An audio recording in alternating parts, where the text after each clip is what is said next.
Actually, not all last week for my week special. I kept missing a couple of days. They just sat there in the prompt. I'm like, oh, I have to hit enter to actually send the message. That's probably a thing one should do.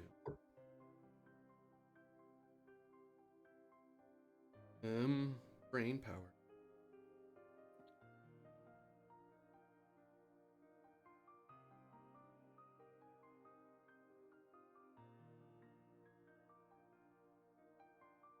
There we go. Boop, Typed it wrong just for you. boop. Hello. I'm AD Springer, also known as Corbinian. This is the Electric Metropolis video game tour, and shocker of shockers, I'm actually running again. No, those in the VOD are very confused right now because you would just be going from one episode to the next. So hi, but yeah, we are playing another session of Fabula Ultima, the castle that would pierce the horizon, using the role-playing game system of Fabula Ultima, a JRPG TTRPG. Made by Need Games and published, I believe, by Medivh. But yeah, so it has been a bit. So as a minor recap, our heroes, before we get to the poem, of course, our heroes had been going into the scriptorium of the Eclipse and seeking out the Umbral Quill after passing through various strange puzzles and finding hidden doors and staring at an eye that always stared back. They eventually were able to get into contact with the Umbral Quill and even scrawl out some prophecies and secrets upon a desk. However, they are now currently trapped within the place that held this thing, deep below the ruins of Grimwatch, I believe it. No, Grimwatch is the city you were at before. You're in a ruins whose name escapes me. But onward. Oh yeah, we're in that really cool sunken. We're in Eclipsara. That's what it is. Thank you very much. You are welcome. Yeah, because we're in those like real sunken metropolis. When heroes falter and shadows creep, a greater darkness begins to seep. From the failures of courage, wisdom, and might, a cataclysmic threat shall rise in the night. As lava engulfs Choristellum's pride, Mascara's machine takes all in stride. As Tyrion Sigeth's chasm swallows the land, while magic consumes, heed command. A convergence of doom from every corner will birth a beast, a world's mournful mourner. From fire, machine, chasm, and vine, a terror emerges, defying time. Its form a blend of all realms' despair, creature of nightmares beyond compare. Its eyes hold the secrets of 1,000 falls, its voice the echo of destiny's call. Bound by the failures, strengthened by loss, it rises from the depths of fate-twisting cross. Only those united, hearts intertwined, can challenge this darkness, fate aligned.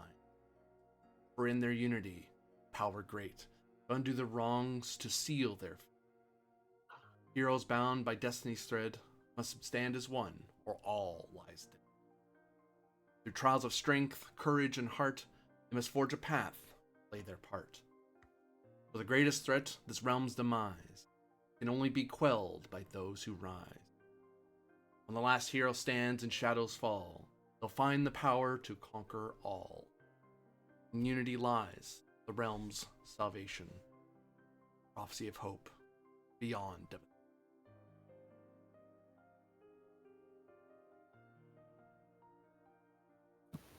What's our rating on the gonna die meter?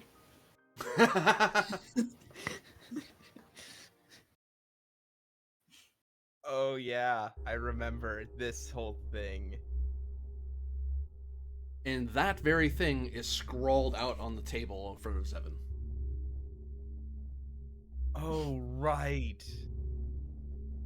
You picked up the prophecy quill.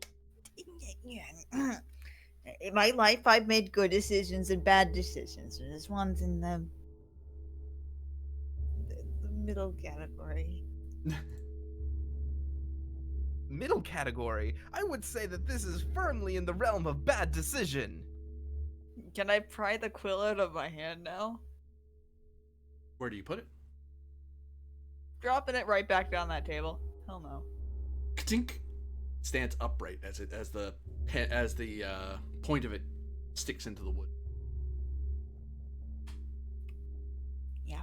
Be honest, how many of those decisions would you put in the good category? 30%? Yeah, that's for me to know. I'm willing to bet that Seven can probably count them on one hand. Well, that's harsh. Am I wrong? And he looks at Seven.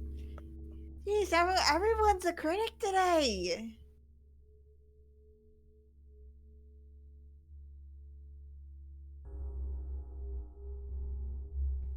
Yes, for the record, I do regret it. And he makes None of you are going to hold this over my head for the rest of time. Got it? he got doesn't say anything, but he makes a motion that's like C.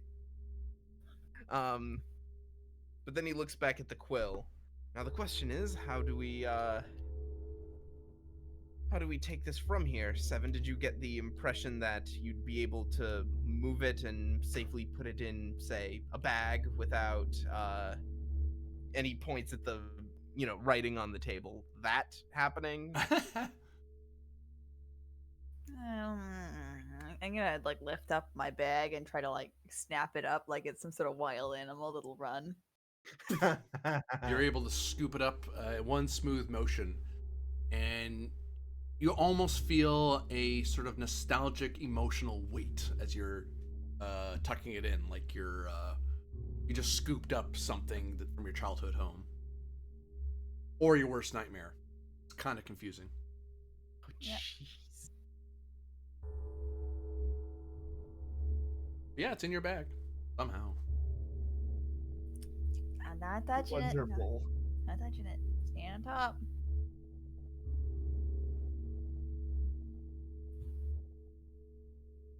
I'll just step back slightly and say, well, for what it's worth, I think the most important choices you've made good ones. And that's what really matters. It isn't the volume, it's the quality. Thank you.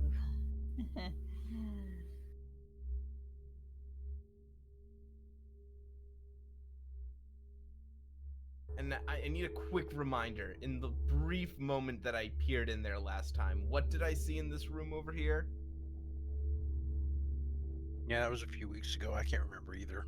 It was Because I remember I peered in, saw something unfathomable, and said nope.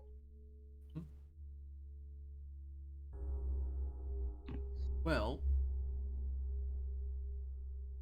what you saw in there, much like what you see there on the screen, a rather large, expansive room, many pillars and patches of darkness that mask the eyes. But you also see what look to be standing tombs.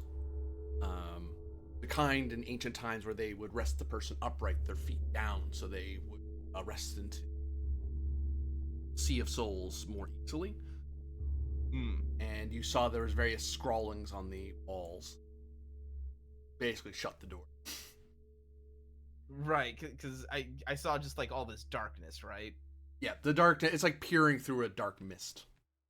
Yeah, and I think I saw that and I was like, yeah, nope, not. Like, I'll deal Not with gonna that mess later. with not gonna mess with this without everyone else.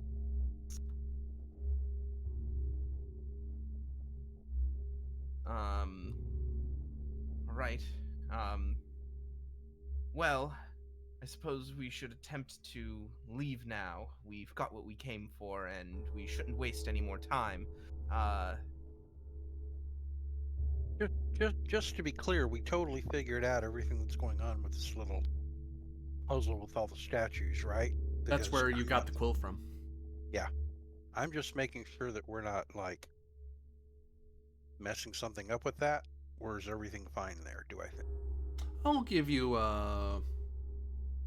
willpower's part of it. Okay. I'll concentrate and use my perception for the other half.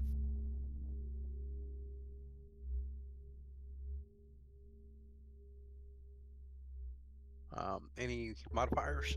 No, not that kind of thing. I'll throw in. I'll throw in a hand because That's you not gonna brought be a this very up in good roll. response. You brought this up in response to me doing something. Well, You might get 7. That's enough to get Oh. something. That's enough to get 7.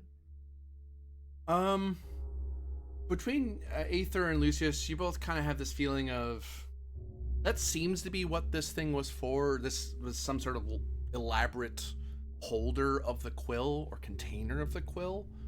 It's a little surprising that there doesn't seem to be more to it than that, but beyond that, you don't know. Okay. fair enough. I'll just shrug vaguely. My ears and my hands do the shrug. That's how committed I am to the shrug. Mm-hmm. Well, men, let's continue.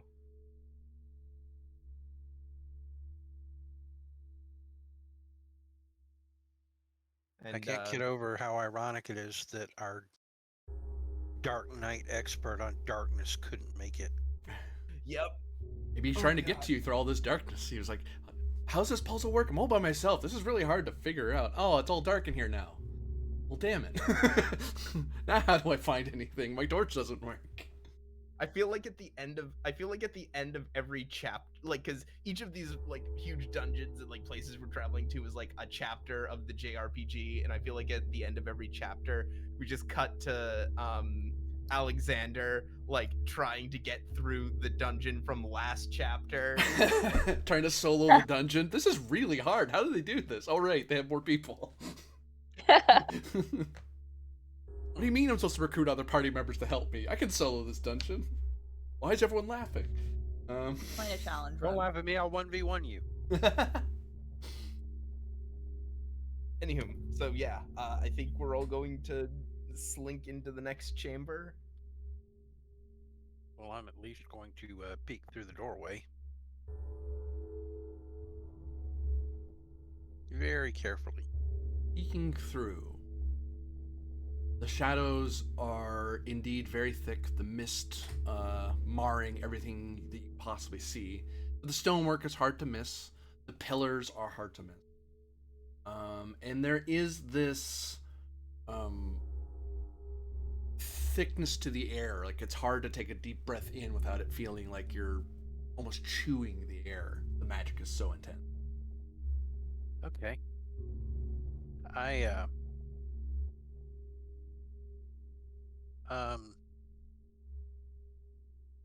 I see if you can leave this passage here. If I take a route that takes me along the edge of the wall, not going into the darkness, like this, can I go along the walls and look at all the markings and figure out what language they're in and what they say?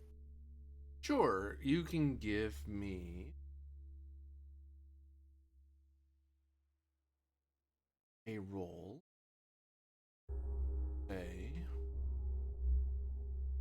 Dex is part of it.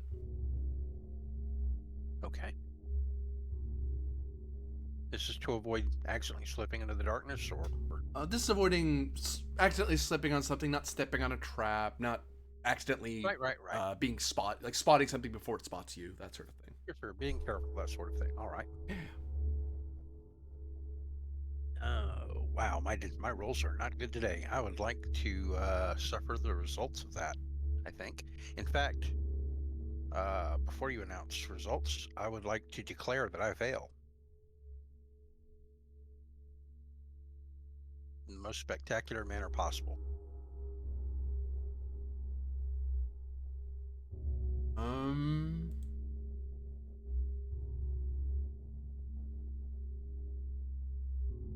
Oh, you're trying to claw a Fabula. Oh yeah. Is that a thing in this game? I'm mixing games. I was gonna say, is that a thing in this game? I can't remember.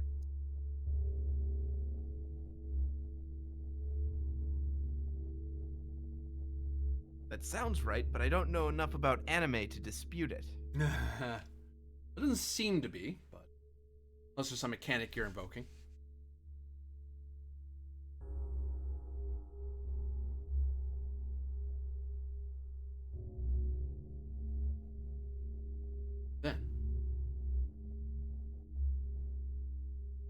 You find yourself, as you creep along the wall,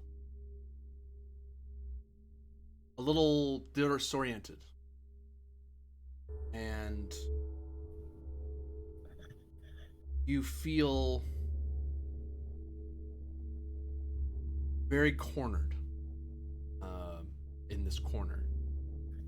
And you see upon this particular wall something that catches your eye. And it kind of stops you in your tracks. As it says onto you in its written scrawl form, much like the quill would write onto wood, it is carved just as easily into the stone. Following.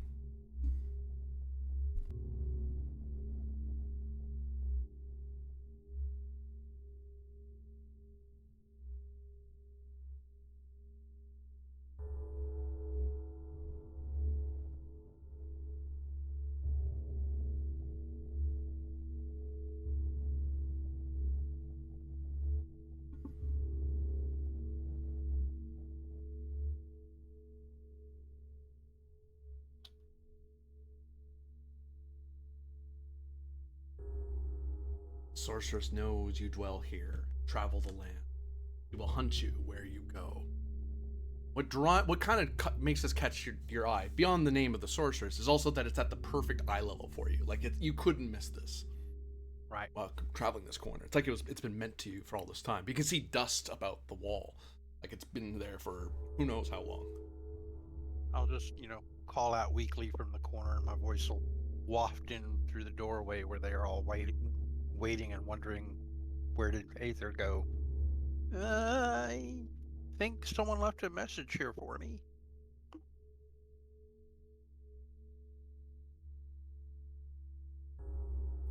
For you in the room that just kind of screams trap. I was being careful.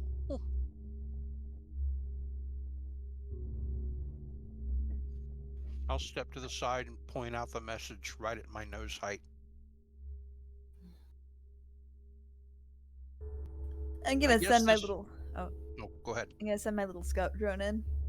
Okay. I'll just say, I guess you're not much taller than me. It could have been left for you.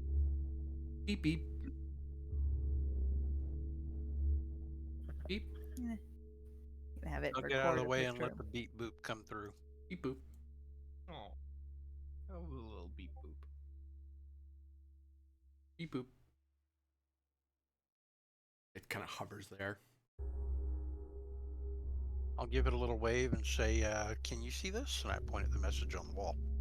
It waggles left and right, turns its face toward the writing.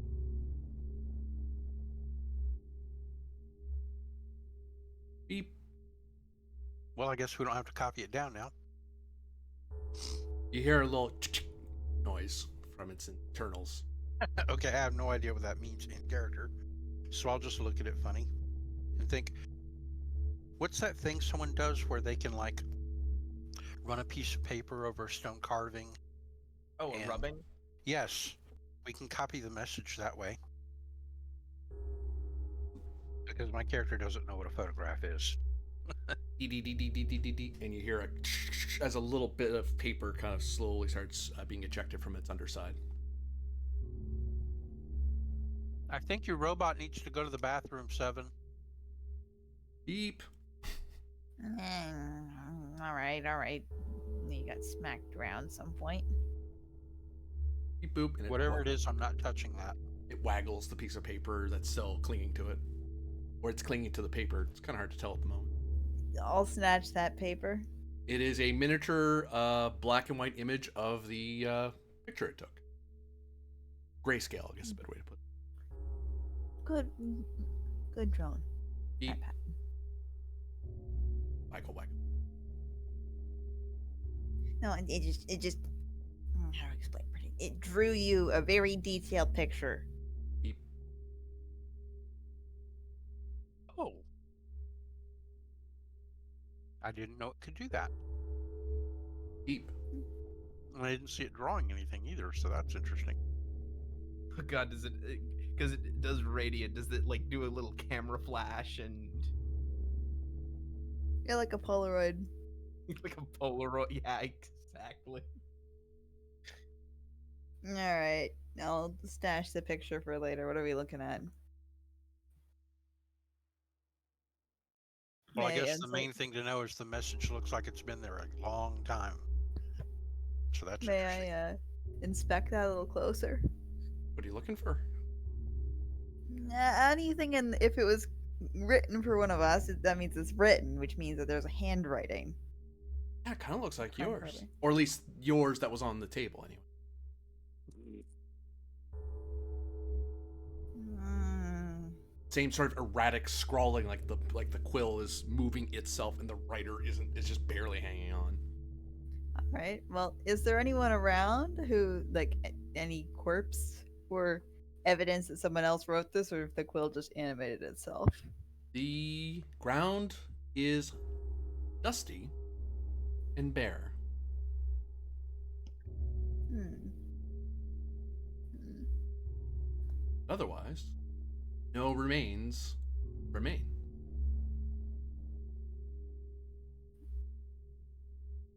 I guess we have to face the face. The face. Forget it. It was a bit of a joke. We're joking here. This is serious business. Grimdark. Jeez. Well, it sure is dark. Oh, Seven's wandering out into the thick of it. I wasn't going to do that. I'll continue along the wall carefully. Oh, someone Yep. walked into the shadow house. Who did? Dark. Hey, Seven. You know what you can do for me? But A willpower check. Willpower is That's part of it, fine. as you feel yourself being. You feel the darkness clinging to you.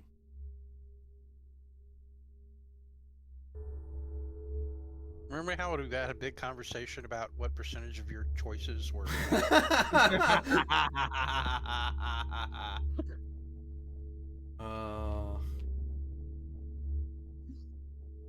Well, That was pretty fun. I have 2 rolls to do now. That did not make it. That's uh oh. Firstly, Is there anything anybody can do to help her? um, Can we see something happening? someone Uh, could roll to assist, but if they fail in the assist, they'll get affected as well. Right. 10 might make it, but it might not. Okay, what I would like to attempt to do is reach in and get Seven has like a little animated lantern, right? She Mhm. doesn't have it out right now. I was going to try to fetch it off of her belt or out of her bag, one or the other, and light it and get it going. That was my idea of helping. Well, willpower is part of it. I would suggest willpower dex by the sound of it. That sounds good. I'll give it a shot.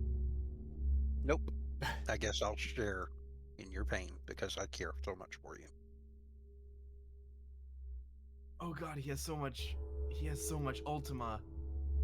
Well, you guys did learn about the cataclysmic convergence. You each take 10 mind points damage as the shadows cling to you and drain you of your start draining you of your dreams and memories, and you very quickly back out of the darkness before it, because I imagine you feeling that you're like, nope, I don't want to stay in there anymore. Right. Ugh. When we step out of it, I'll remind you that we could light your lantern. It might help us see better in here. Like I'll be fumbling for it. Yeah, I think I'm gonna do that. Good idea. I don't believe I assigned a inventory point for that because it's the thing you grabbed. So yeah, I there believe is. you did. I Hmm? believe you did when I entered the facility. Assuming it hasn't run out. Oh yeah, you're because you've had it since you've entered this particular scriptorium. Yeah. Yeah, you pull it out again, you get it relit. It is lighting the way, but it doesn't seem to be able to pierce the darkness, the mist. As it now becomes plain to you now that is no mere bloom of darkness. That is a physical manifestation of some sort of It's not just regular gas or darkness. mist. It's advanced darkness. Magical dark. You'd need devil's sight to see through it. Kind of darkness. Yeah, I get you. Or at least a level 3 or better light spell to dispel. Oh, wrong game. Sorry.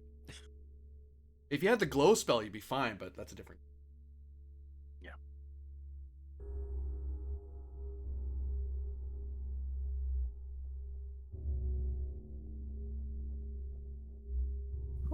You hear a and the whole floor just kind of jerks for a second as you feel as if you've lowered in the ground a bit, or at least the facility had. You mean like the whole place just lurched? Yeah. Imagine an elevator except as big as the room. You just Yeah, felt I'm it moving lurch quicker. down. I'm definitely moving quicker along the wall. Sorry. Yep. Making room for everyone. I think there may be something over here in the middle of the room to see, so that's where I'm headed. But I'm not those going to would do it be- all in one go. Those would be the crypts, Aether. Yeah, I want to see what's there to see there. It might be something important, like a clue. Seven, are you moving? Yeah, I've had enough. Along the walls, Seven? I want to go back to my train. Things make sense. Resides a Yes, door I would like to return to the train too. here There's a door here. Okay. and 3 standing tombs that you can now see quite clearly that have some writing on them. Along with a big obvious skull and crossbones indicating these are tombs. That's an old way of doing it, and people don't do it that way anymore because it's kind of creepy nowadays. But in the ancient times, it was important to point out that it was a tomb. Please don't mess with it, in case you unleash some sort of curse. More, Duncan. I need a willpower check from you. Oops. Willpower plus something. That's probably good. Willpower. Sure. Yeah, that's so funny.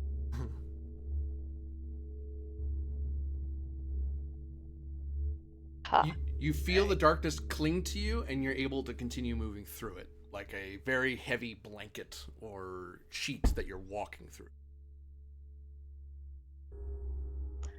I will go to accompany Ether. I just look at you flabbergasted as you barrel through the darkness. You can see the darkness kind of clinging a little bit, like a curtain Yeah. that kind of catches on your elbow or your shoulder. I reach to my shoulder on camera and say elbow. I know anatomy, damn it. But yeah, you feel it cling. You see it cling to her, and then it kind of just barely lets go. I brush it off as if it's cobwebs. Okay. I'll just say, Yeah. you're like an expert with locks and doors and things, right, Moore? Or is that more of a 7 thing? I think it's more of a 7 thing. Okay. Well, I was going Uh. to leave this door for someone who's better at them than me while I examine the tombs. Let's see. Can you? I got this. I'm going to carefully move in and examine the tombs, but I'm going to start at the one in the back so that if there's any traps along the way, they'll get me before they get anyone else. Like I'm intentionally going past them. You need to give Maybe me Trapped. a rather high check of 0. You're fine. Okay. But do you see a name I'm On- reading it. this tomb? If I know the language, I read it out loud. Oh yeah, it's plain to read, I think. Boy. Lucius Avantis, 4th scion of the House Avantis, felled by his ambition, disappointment to the noble Republic of Corstellum. I would probably read it about that, about that way too. Like, with a clear voice and as a ringing of a warning bell. That's what it says here. And I glance back your direction, Lucius, which I can't see you very clearly through that darkness, but I know you're there.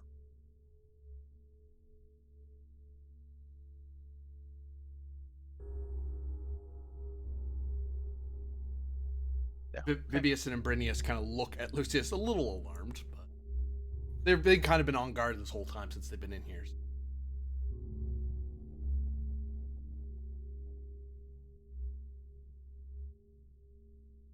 Young Master, you all right? You're muted if you're trying to talk to people.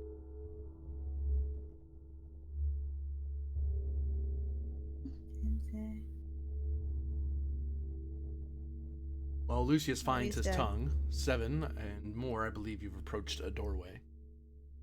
Oh, he's BRB'd. There we are. I see it now. Clearly, Lucius is just scared of the dark, perhaps. Alright, I'm gonna take a look at this door, pulling up my trusty little lockpicks. I'm going at it. You don't seem to see a keyhole. Kind of press one elvish ear to the door and kind of like listen to see if I can hear anything.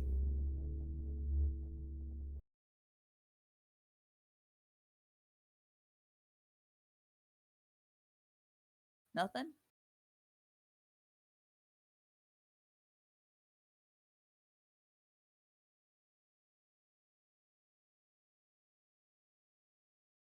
Nothing to note?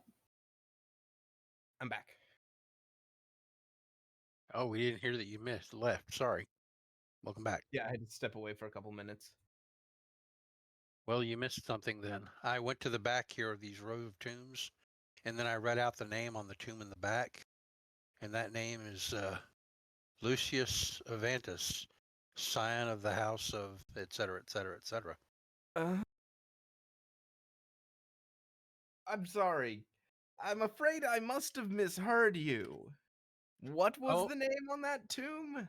Lucius Avantus, scion of the house of, and I basically repeat your entire introductory phrase to you. Uh-oh. Shoot. Alright.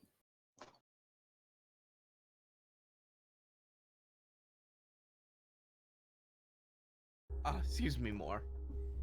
As you step away from the door, Zevin, you suddenly feel as if you could hear everyone clearly again. When you were pressed up against that door, everything went dead quiet. Huh. Yeah. Like the whole world That's not vanished grateful. audibly. I will move out of the way. Lucius just sort of... I'm going to come and check out the second tomb now while they're passing by me. No, that can't be Zevin Demeril, a rowdy, rough-and-tumble, low-born mechanic whose anger has failed her and has kept her far from Ascara. Okay, I read all that, but I'm probably a lot less nondescript about it. In fact, my voice trails off towards the last sentence of it. Yeah, you feel her gaze in the back of your neck. Probably a good call.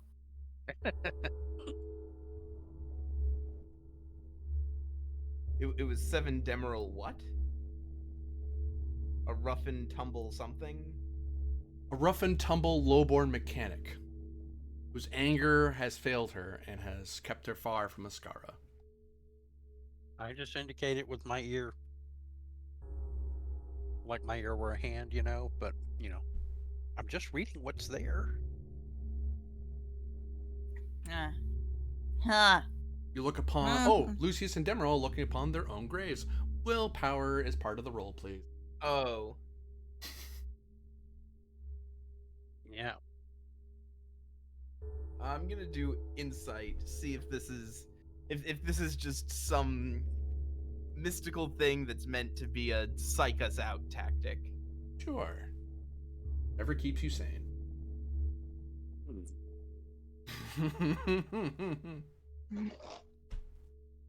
High five, 7.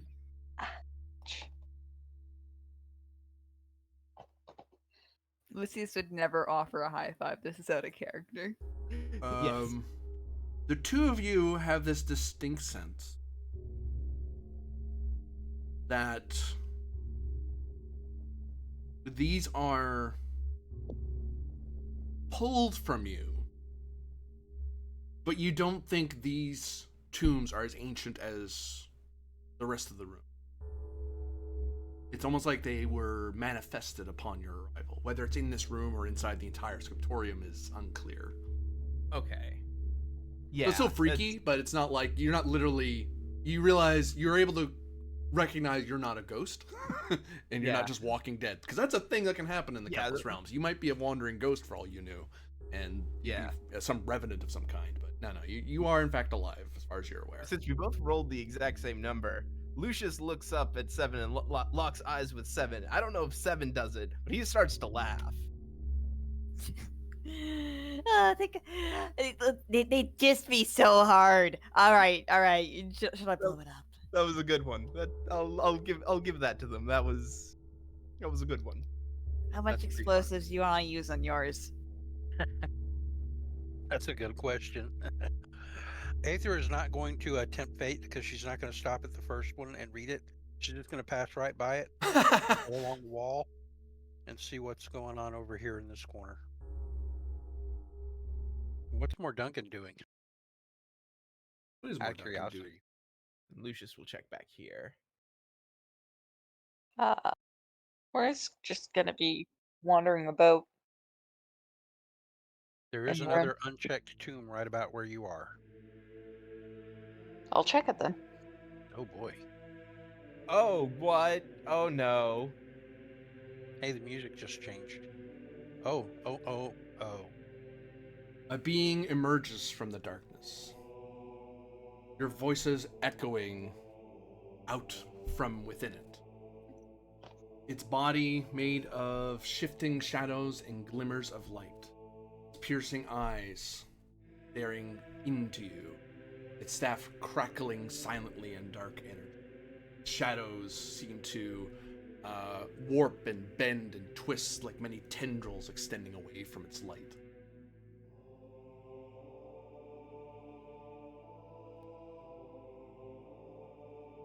Is it taking a threatening stance? Speak upon me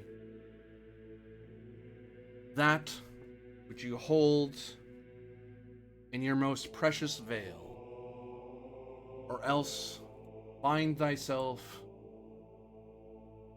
without tether to that which you hold dear.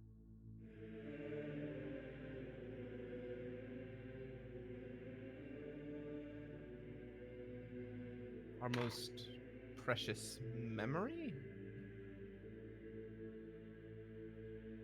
Vivius and Abrinius kind of take up somewhat defensive postures, and they'll kind of move a little bit over this way to kind of block him from heading toward Lucius if they can. Mm-hmm. 7 Speak is of this- on appearance. She's seen enough crazy ghosts and weird spooky crypts and such, and she's gonna tuck and roll behind her own grave. Said something about speak to him of our most precious veils. Does that mean like memories, or what does that mean exactly? Insight would be part of it, I think. Oh boy, just to figure it out, huh? Oh, you can puzzle it on your own. Sure. With my running track record tonight, it won't be very useful though. Got a 9. That you think you might be on the right track, but you're not 100% exactly what he's talking about. But it's something along that line, something to do with memory, or something to do with memories, secrets maybe.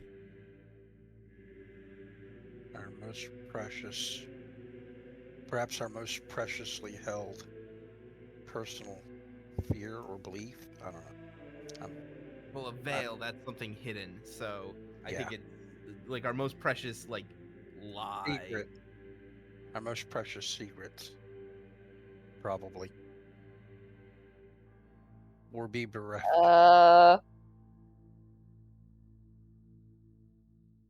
Do you wish to see how thy passing comes, Zevin Demeril? La la la la. It looms at you. Well, she's not very tall. It's not hard to loom over 7. Ah. I think everyone here can do it except for Aether. GM, may you please repeat that?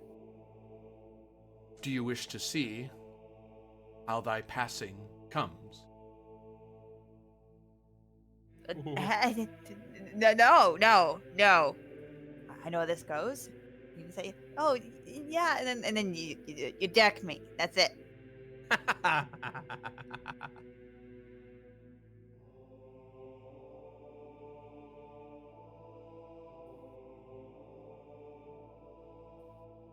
I'm gonna keep being a mister to everyone around me.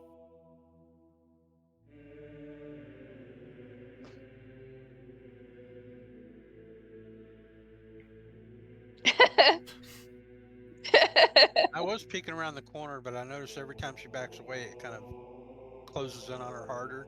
Yep, And it's staying really right in your personal space the entire time. It's just yeah, floating. I'm through. moving up and I'm taking a defensive position next to 7.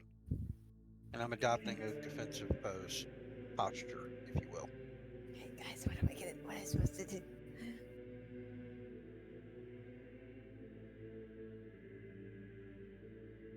When I get there, I look nervous, but then I say, leave her alone. Lucius just sort of looks about. He takes a sigh, and he says, "I'm a failure." It drifts away from Zevin. It just turns to Zevin and Aether, and as if you don't exist, and it just starts walking, floating, if you will, towards Lucius. Umbrinius and Vibius try to kind of like, hey, no, you can't go that way, and it just keeps pushing, and short of stabbing it, there's not a whole lot they can do, because it's just, they're practically being pushed along the floor, their feet scraping across the dust. I know it. My family knows it. Why do you think they sent me to a small little border outpost in the middle of nowhere? I'm never going to be someone important in my family, and I don't know why I keep pretending I will. Sir, I don't know if this is working or not. Maybe you should stop talking to it for a second. Shut up, Vibius. Focus on pushing. I am pushing. You push.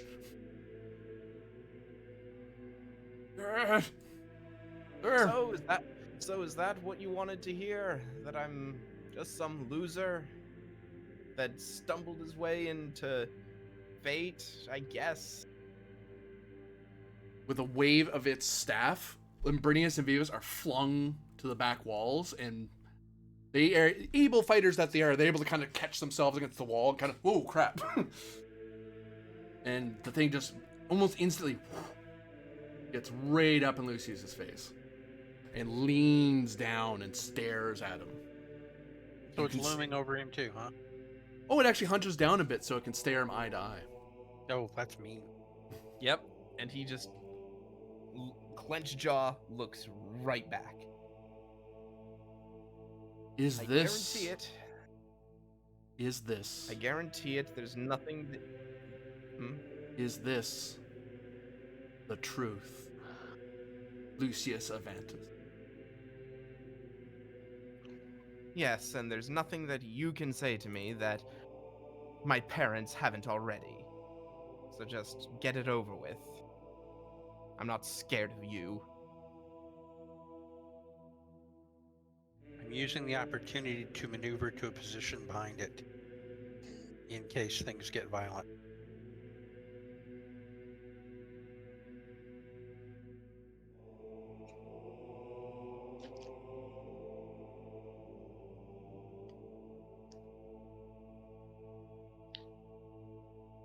You, Lucius Avantus, you suffer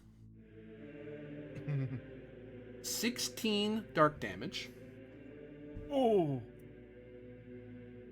Hang on. And you lose 8 mind points. Oof. Oof. Okay, I still have mind points. Hang on. That's 8 mind points. So that becomes. Did it do some sort of attack or? It stares into him, and you can hear Lucius's voice being echoed out from within it. And Lucius starts repeating back at it, and it just becomes this intensing like reverb feedback effect where all of a sudden Lucius kind of stumbles back, and then behind him on the wall appears what he said. Oh, okay. I think we know how all these messages got here. Yep. This weapon draws are weapons. It turns around and doesn't seem to care that Lucius is there anymore, and starts heading toward Aether. I'm not far away.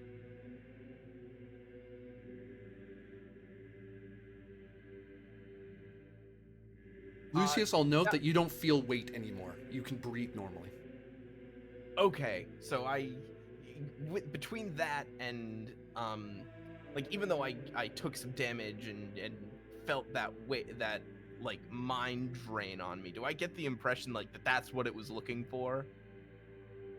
Perhaps, or perhaps it attacked you. You'd need an insight to know for sure. Can I do so? You can insight plus something. Insight. Thank you much. Yeah, I assist or make my own separate check. You can That's a assist, yeah. That's still a 10. You get the feeling that it's not hostile to you, at least. Whether that's precisely what it was looking for, who knows? Maybe it's gonna do that to each of you once and then just go around in an endless circle, or maybe it only does it the one. It's hard to tell. You've never met this thing before. Right. Okay, so it bears down on me. What's it say?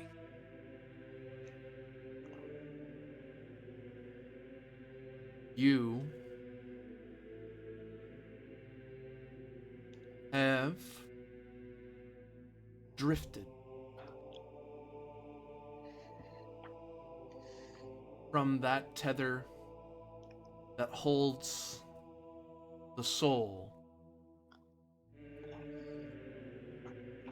and in darkness,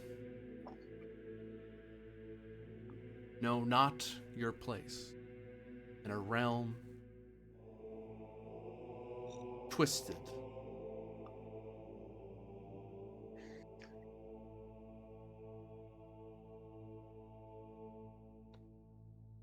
do you wish to know why you fail?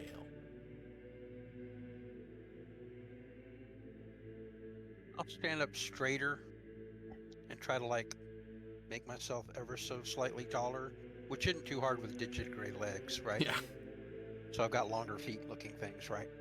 Little bitty feet at the ends of them. But I stand up on those higher and defiant, in a defiant defensive stance. And I say, no, because I haven't failed. My journey isn't over. You can declare what you wish, but I know the truth. We haven't failed until we've lost. You're just trying to fool. The sorceress lives. Her reign over this once prosperous land continues.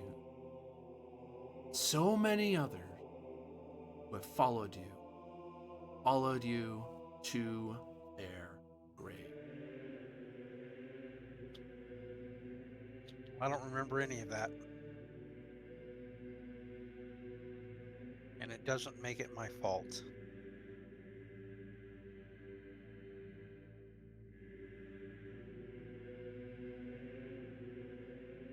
You can't make me feel guilt for their loss, because everyone is in charge of their own destiny.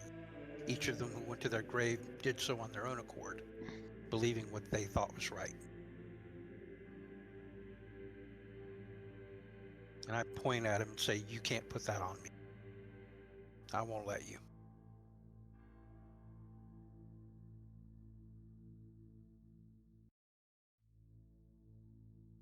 Then, what are you?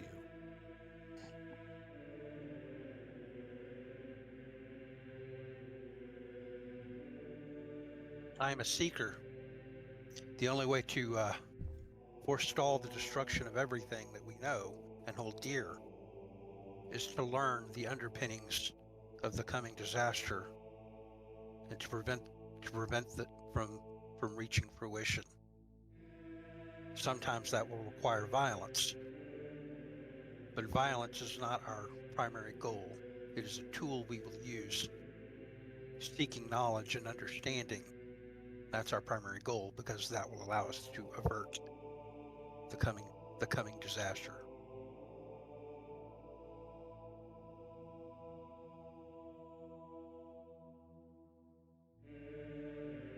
And besides, it matters not how many failures any of us have had in the past, so long as we succeed at the end.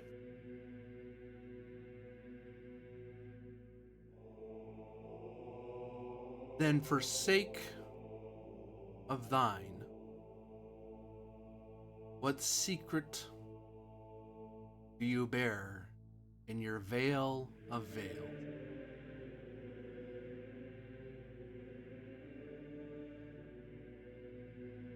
I'll look backwards at 7 and then get in the other direction at more and look a little nervous. And then I'll turn back to him and look up and say, I fear that when this is all done, I will be forgotten and left alone as I have always been before. That in truth I am nothing but an unwanted creature, a tool to be used and disposed of.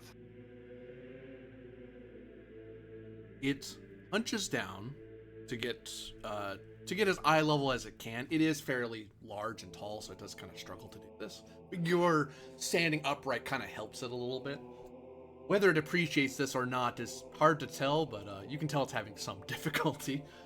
And it stares into your eye. Is this the truth? Yes, it is.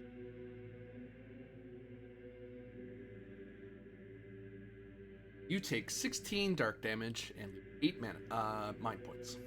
I only have 6 mind points. It zeroes out. Okay. As you hear your own voice repeating what you said to it, and then back to you, and then back to you, and then back to you, and then back. You're saying it over and over and over, and then you can hear a crackling of stone over this way, as what Aether said is carved into the far wall. As I feel the drain take place, I'll step back on one foot and make like a get away from me gesture with my hands, and I'll push hard enough to try to push him off, but more than likely I'll be pushing myself away from it rather than pushing it off. As you push it, you feel its physicality, its presence, and then it's gone as it appears right next to more Duncan, who is taking a bio break.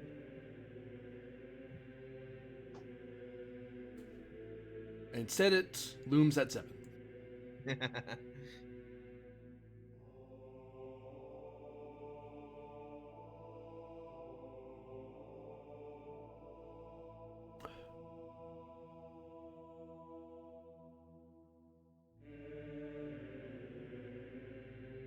The thief hides once more, shirks from the truth and enlightenment alike.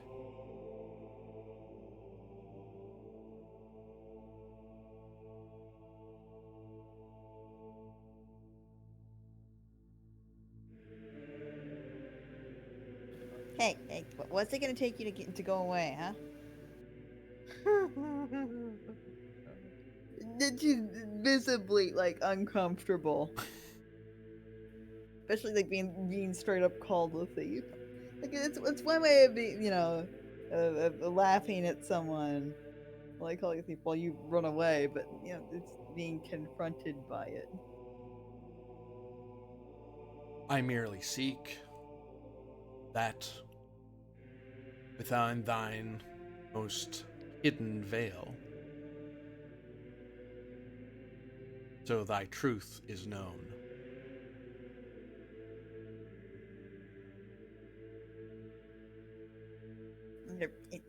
You're perfectly entitled to your own opinion or whatever. Otherwise, shall be untethered, and that which thy hold dear shall waste without you.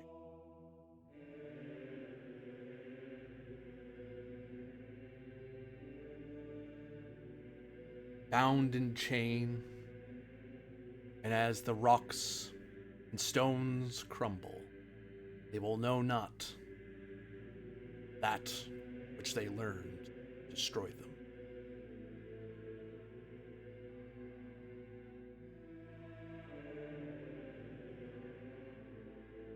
And they will know who to blame. The thief who ran from the truth.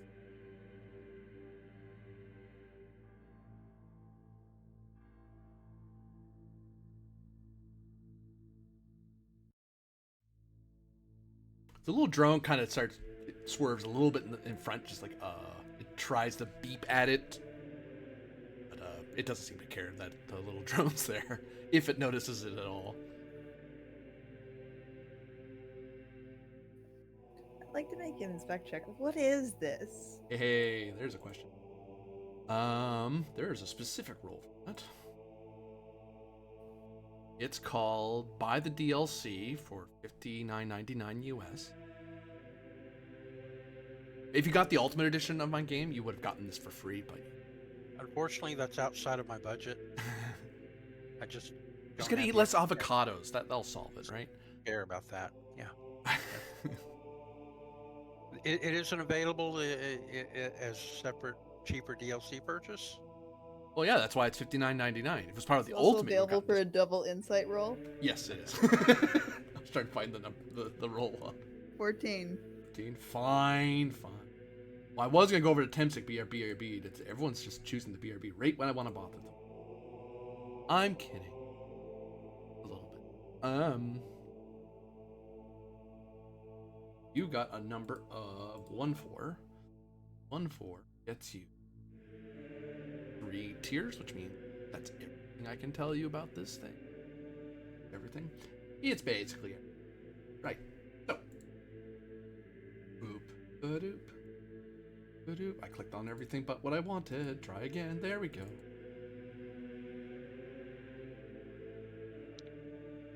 This thing is level 25. It is an elemental. It has the traits of shadow manipulation, illusion craft, light control, and soul gaze. It has the attacks of Umbral Grasp, which do high roll. It does willpower +2 to attack, and then deals high roll +10 dark. This is its range attack, as it can reach out and grab at people. If it hits somebody, you are unable to attack because it's basically grabbing you and holding you in place for a while. You basically lose an attack turn. You can do something else, but you can't attack it. You're too busy trying to get out from it. Secondly, it is a spellcaster. It can, for 20 mana points, any number of creatures it can see suffer the slow status, as they're surrounded by echoes and disorienting darkness that makes moving difficult. Its second spell is it can create clones of light.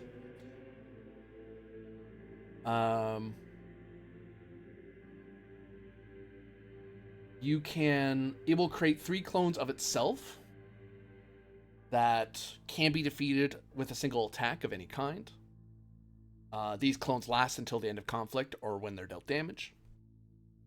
Now, the thing is, if it does this, you don't know which one's the real one, so there's sort of a random chance roll where you're swinging either at its clone or at it. You hit it, you do regular damage to the core. You just hit one of the clones, they poof. to actually know which one's the real one, you need to do a study enemy roll like you just did. And if you do at least, if you hit a target number of at least 10, you can spot the fake from the real one from the fakes. It can't keep doing that. It can't spend, like, it can't do clones of light. It can only have 3 at most active at the same time.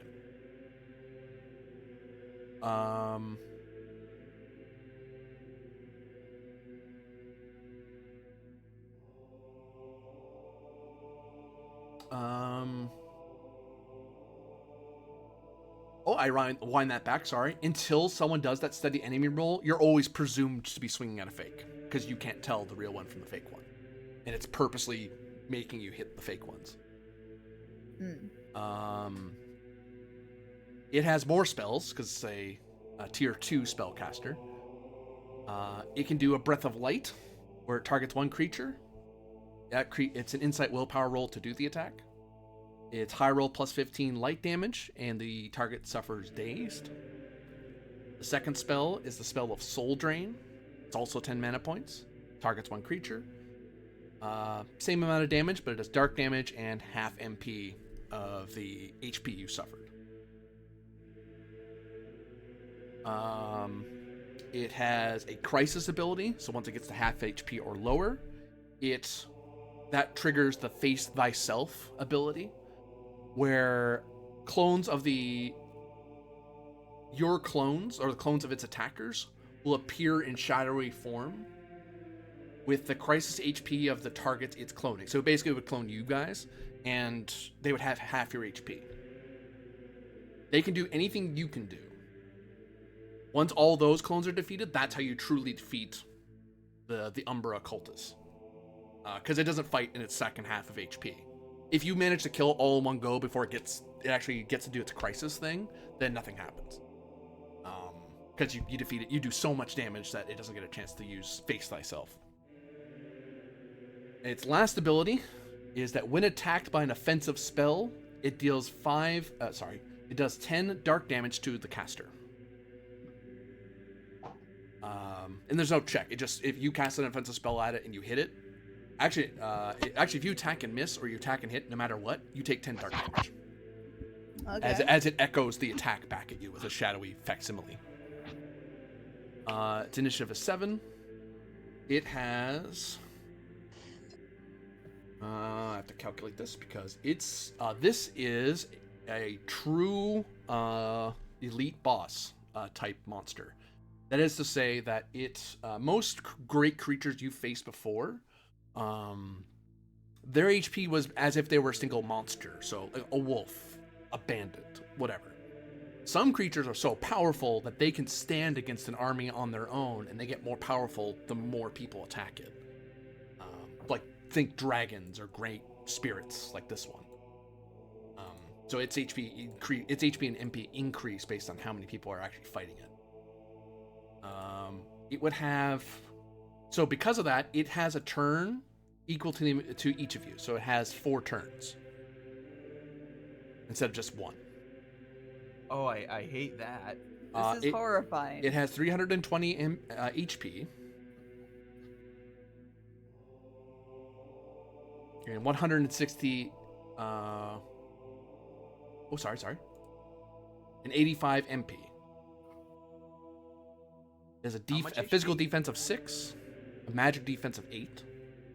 Sorry, you were asking me a question? How much HP did you say? HP is 320. Ooh.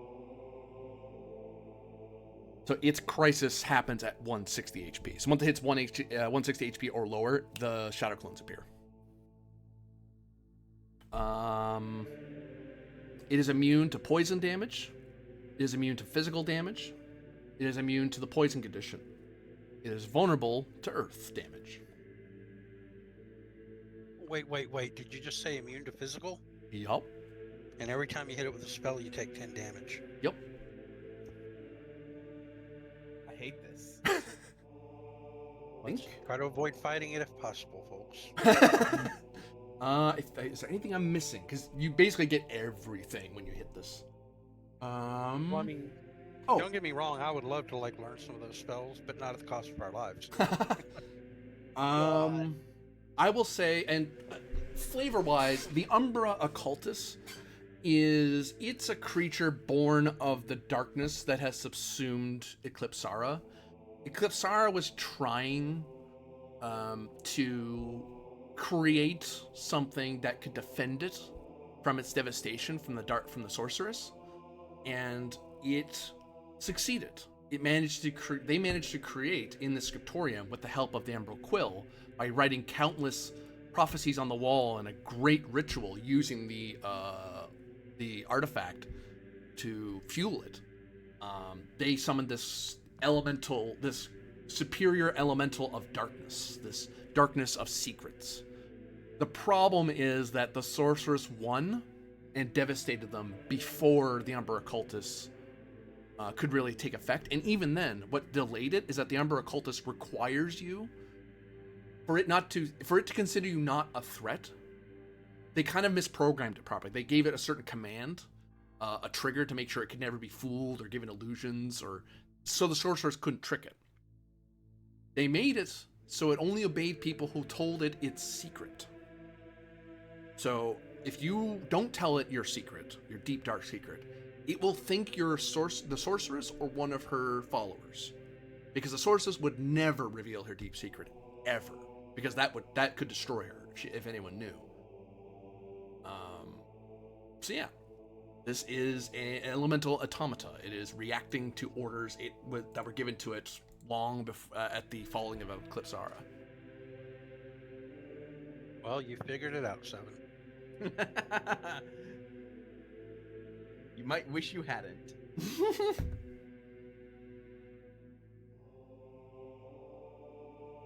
Oh, and the reason it's doing the reason it does damage when you tell it a deep dark secret, it has to look into your soul to make sure you're not lying. So it, even if even people who were friendly to it, if they were too weak, they just died anyway. They really overestimated. Summoning a level 25 elemental is kind of extreme. So, whoops. Well, anyway. Well, seems on brand. I believe you said it was bearing down on more Duncan at this point. Oh no, it's still staring at Zevin.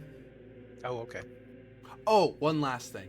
It occurs to you, Zevin Demeril, that this whole facility was made in a sort of must have been made in a last-ditch effort to seal this thing in. Like, the quill keeps it from going out that way. So it can't really go past that room. It has to stay somewhat near the quill. So likewise, it has to be somewhat near the quill, which is why I approached you first. And the whole facility must have sunk to keep it physically from going up. Oh. Because they didn't want this thing wandering around. A bad thing to do is to create an elemental that can walk freely of its creator. Yeah, walk freely around and harvest the data from. All right, what are we I gonna would do like with to point out Facebook here, guys? We can use that to our advantage now. I mean, these people long ago didn't want it getting out because they were hoping it would protect their city. But that time's long past. Letting it free now means it could eventually encounter the witch. Which means it could And also better kill favor. countless innocents. That's true. Yeah. God. I'm just pointing out though that like leaving it locked up in here doesn't have to be our primary goal. Especially if we can like lead it somewhere we want to. As opposed to letting it go randomly. I mean, yeah, but we are still. But before we think about where to deploy it, how are we getting out of this guy?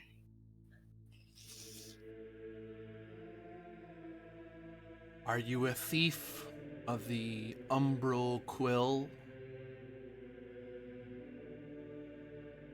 Do you seek the devastation of the countless realms in your greed and avarice, your anger and mistrust? Who are you? My therapist? Leave me alone!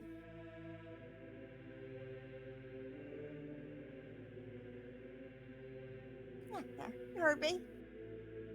You can see the dark tendrils from the shadows behind Zevin start reaching out around Zevin as she shouts up at it. I'll reach over and yank her away from them before they get her. Whoop. I'll point at them with one ear so she can see what I'm pulling her from. Yeah, when Aether points it out, when she points it out, you look over and you can see the tendrils recede because you were kind of backing into the darkness. And it was like they were going to drag you in. But the Umbra occultist continues its approach and stays right in Zevin's face. Seven, you have to be honest. You literally just said in the last room that was a.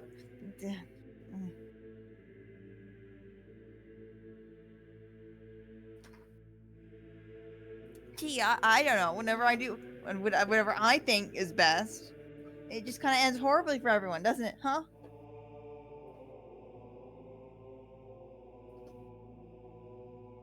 Huh? Huh? It teleports around Aether and it boop, pops right next to Zevin.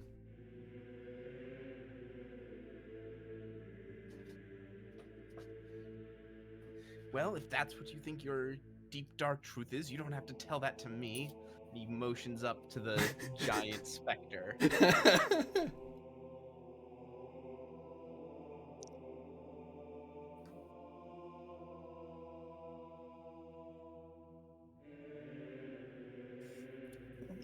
If I tell you my deepest, darkest secret, will you go away? It stares at you. It crouches down a little bit to get eye level with you. All right. Fine.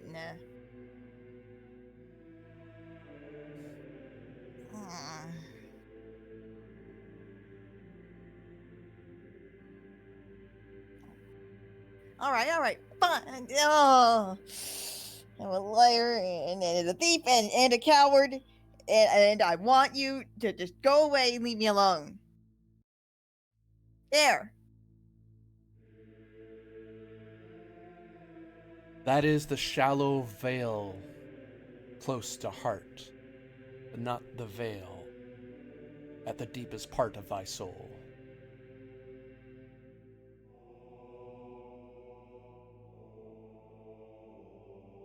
I'll call out from behind it where I'm look like I might be lining up a surprise back attack on it at some point. I'll call out from back there. I think he wants to know something that the rest of us haven't already figured out, Seven. Wow. He takes 1 pride damage. Sorry, I thought it was funny. Ow.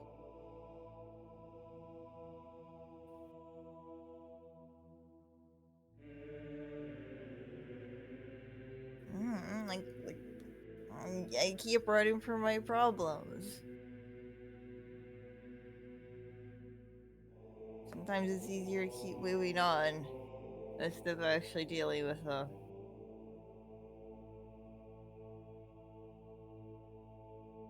Is that the truth? Yes. And you take 16 dark damage and 8 mind point damage. 16, you say? Yup. As you hear your own voice reverbing back at you, the feedback squealing between you as you mindlessly repeat back what you just said to him, as he repeats back to you, and it sears into this wall that you said. Yay! And then it moves over to more Duncan, who, if she's in the bathroom again, I swear to God, I will eat her soul. Bodily functions are not allowed in this game. Refuse. I am not. Okay. I'm fine. Sorry. It's okay. Funny timing. It looms at you. as it seems to not pay attention to anyone else but you right now.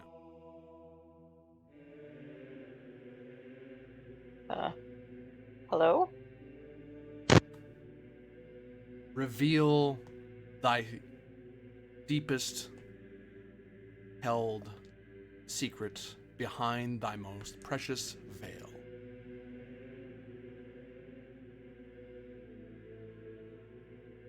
Or you shall be untethered and know it no longer.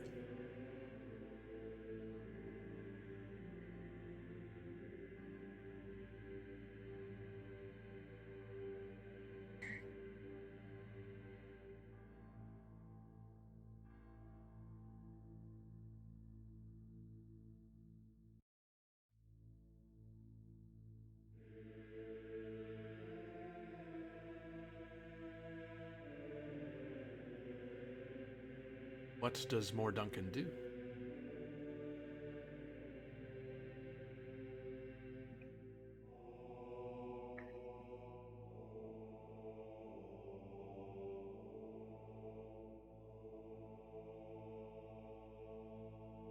Considers for a bit before saying,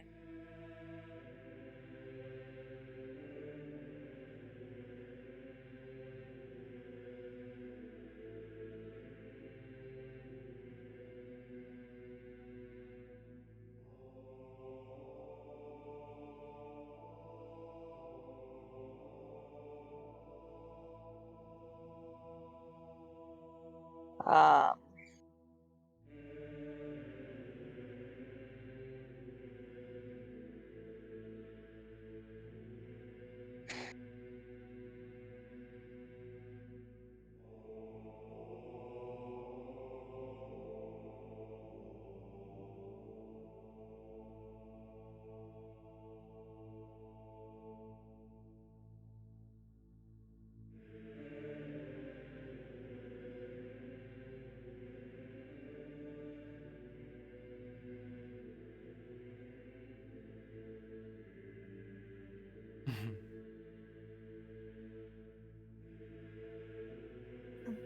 Listen, I'd shoot it, but if I shoot it, we'd probably all die in the process. um,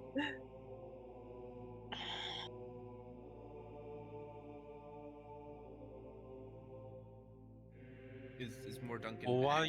while you're contemplating, I'd like to go ahead and activate Theriomorphosis. What are you changing into?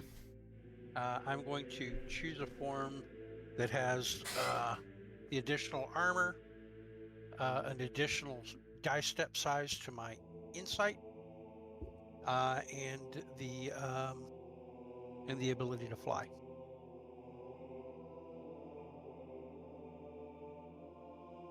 And when I do that, I also get an action immediately afterwards, since I mastered Theoforms. And I'll use that action to dig into my pack and take out one of those full heal potions and basically drink it and recover all my health and mind points immediately afterwards. Okay. I believe there's an inventory point cost to that thing. It is 6, which I have. There you go. Easily done. So I expend the inventory points to recover everything else. I'm also armed and loaded for bear.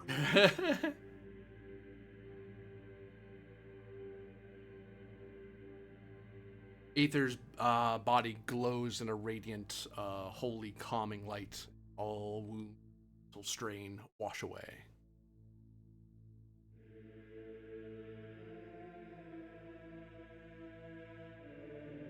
Yet the Umbra cultist remains in the close presence of More Duncan, challenging her to her very soul.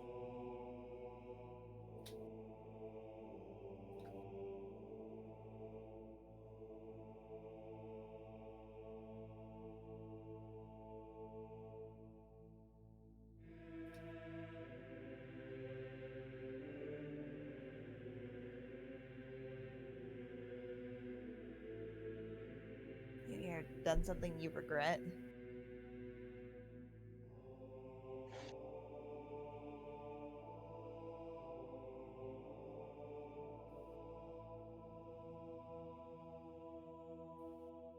Uh,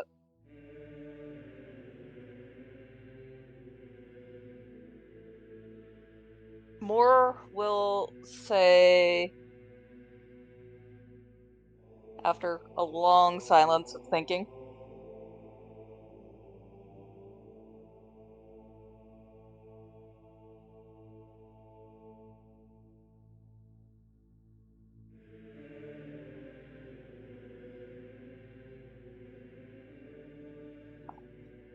I'm not sure if I'm on this journey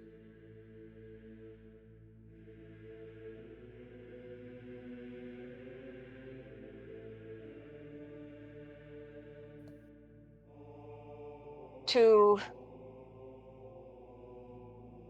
help these other folks or to make a name for myself and prove those who have blamed me in the past wrong. Hmm. It crouches down, its eyes stare to yours, asks, "Is this the truth?" Unfortunately. You take 16 dark damage and 8 mana point. Mind point.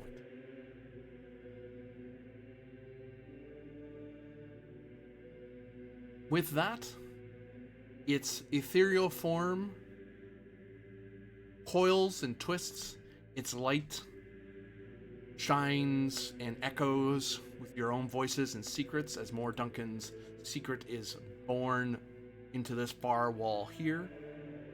The echoes and feedback of more Duncan repeating her own truth back to it. And into Zevin Demeral's bag, it vanishes. And Demeril, the Umbral Quill now has the power to reveal thy secrets. You can summon the Umbra Occultus. And it won't target any of you because it knows you're allies. Joy. You gotta fully explore the dungeon, Zevin. We can't leave a stone unturned, Zevin.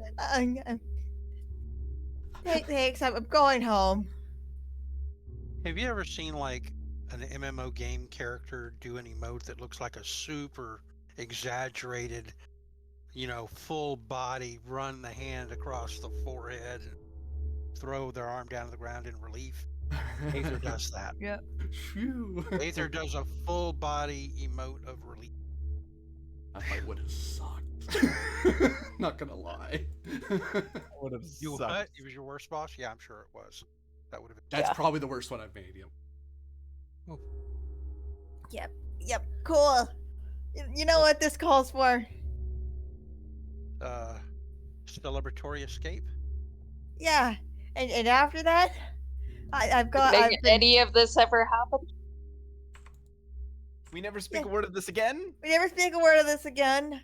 In fact, I've got a bottle of Viper alcohol I've been saving. Would that make it so that we can forget?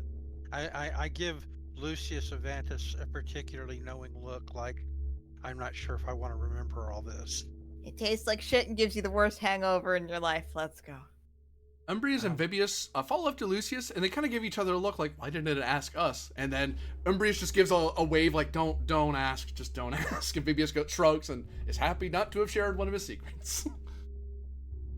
Oh dear. Secretly your assassin. I mean, what? Sorry. So what about this door, huh? Their deepest, darkest secret. Secretly, they're not even actual people. They're just part of somebody else's character sheet. They have free will.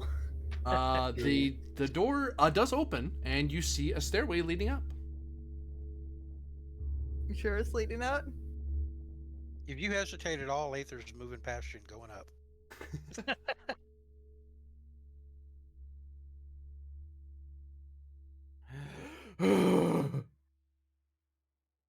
You can see why I wanted to have everyone here, just in case a fight did Gotta happen. go a I mean, it fight. would have less HP if there's less people, but it's still pretty hard. Jesus Christ. Mhm. No, we're going up the mystery staircase. Well, I'm And technically flying up the staircase to avoid any traps. yeah, no, you're able to ascend back into the city of Eclipsara. Okay, so out of question, what area of the city do we arrive in? A different part or the same part that we left? Which was what was it? In the Eclipse Sanctum itself? The Scriptorium? You know how there was a massive rock that that slammed into the Yes. scriptorium? You're coming out of a doorway that's up top. Oh, so we're on the rock in the middle of the city. Well, I guess this is Cool. the best view in town. We get a cool animated cutscene. Oh, you mean like a in Final panorama? Fantasy, the game just began?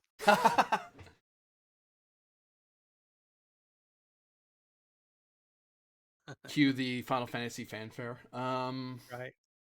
Bum, ba-da-da, ba, ba, ba, ba, ba. Oh, wrong one. So where in the city are we right now? And how far is it back to the train? That beautiful bottle of obviously horrible liquor. You're up top on the rock. You'd have to climb down it to get back down to the city and over to where the train station. Since I can still fly until the scene is over, can I fly along and locate a safe path for them down by scouting? Or a safer path for them to get down quicker? By flying around the rock and looking for it? I'll give you insight as part of it. I'll give you Okay. +2 because you are flying. Okay. 7, your drone can help. Insight +2, you said? Insight +2, Is yeah. part of it? Well, insight's my best stat, and I actually have a D12 right now, so I will Yeah. absolutely take that double insight. Let me go ahead and apply the buff. There we go.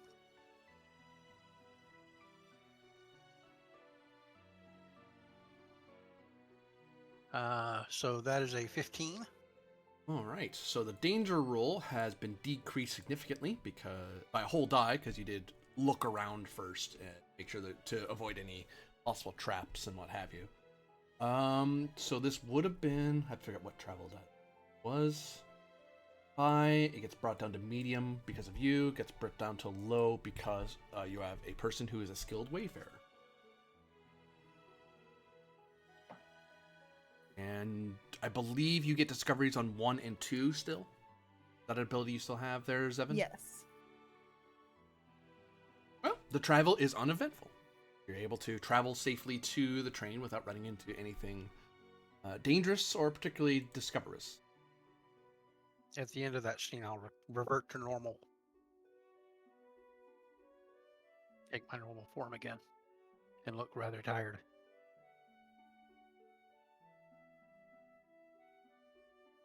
Okay, where's this magical drink of forgetting that you were Yeah. talking about? Seven goes into a room. There's a bunch of rattling and crashing noises as she turns the entire place upside down, and then pulls out a small crate from underneath her bedroll, which is a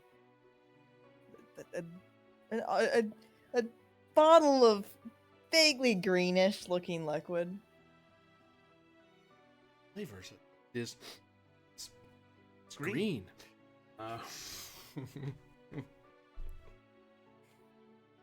I'd like to remind all of you that Aether's never had alcohol. She may not even be of age. Or she's been Seven of age might a not very even be long of time. age. Right, it's probably hard to tell. Seven's probably not of age. In our culture, it's fine. In my mind, she's a young adult, though, so fine. I created the character, damn it. This is Viper liquor. It tastes like piss. And I don't know why I've kept it so long. I think it's because I couldn't sell it.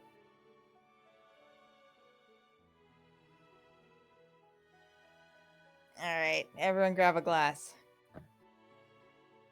I'll get the smallest glass in the place.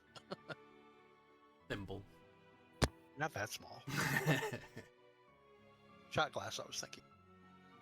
Before we drink and try to forget anyone want to talk about this? Yeah, we partic- may as well. I think we should talk about it. Lucius, I'd like to. I feel like I owe you an apology. For a long time, I felt like you overbearingly acted as if you're better than the rest of us, and I admit I bristled at that. But understanding that it's comes from a place of defending your psyche from the barbs of the past makes me understand it a little better. I'm sorry I judged you harshly before, based on solely on how you treated us.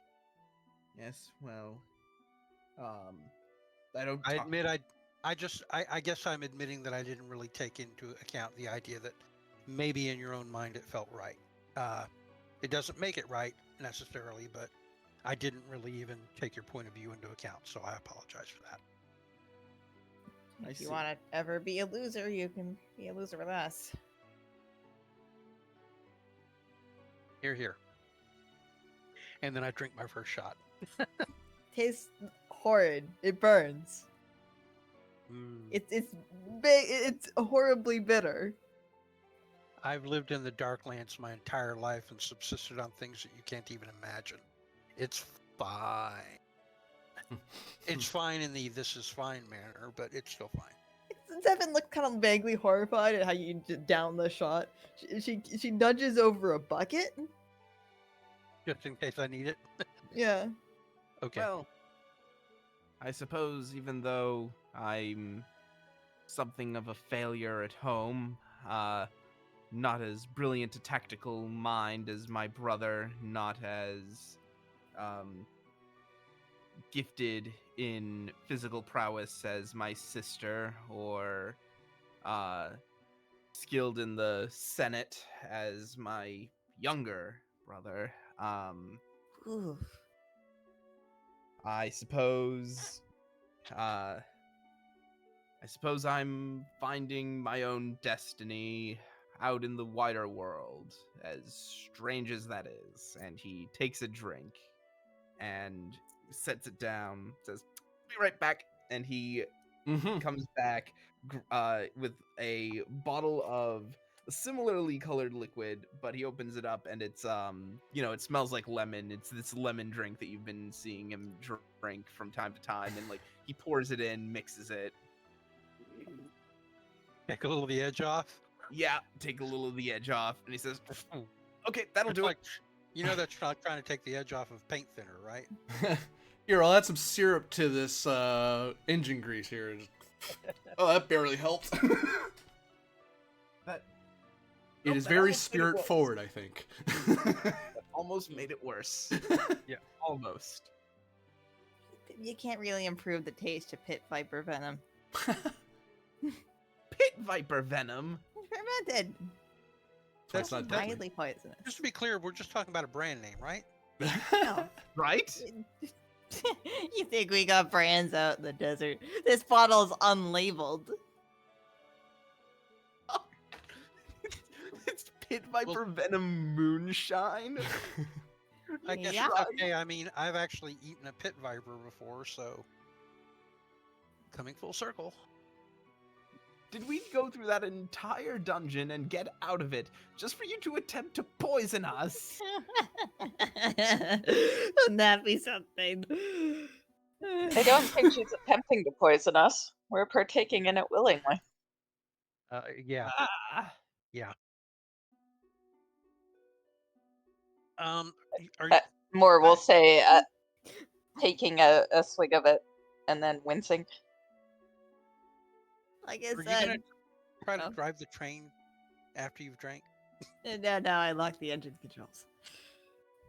I guess we should wait for our Alexander to make his way back too. Anyway, we don't want to leave him here.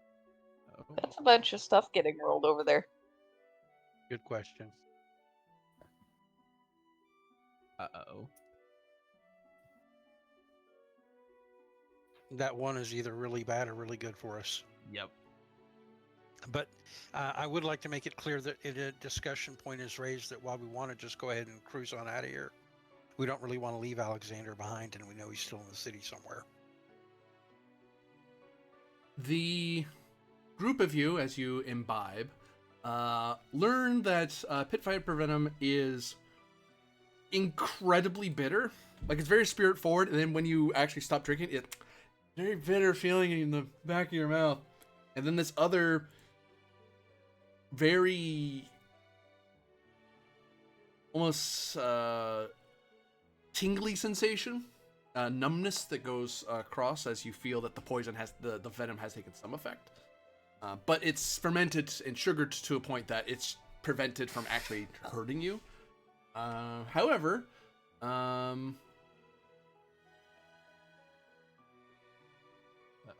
you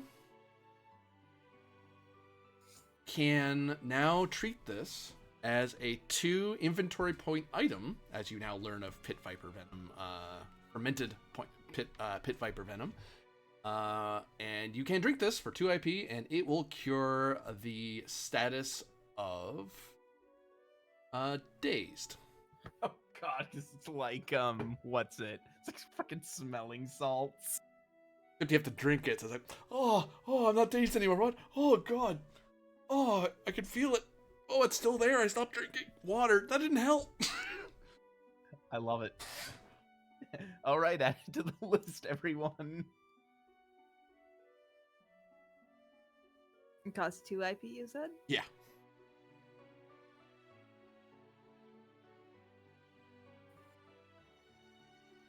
I forget. Do we have a list of the various items that we have added?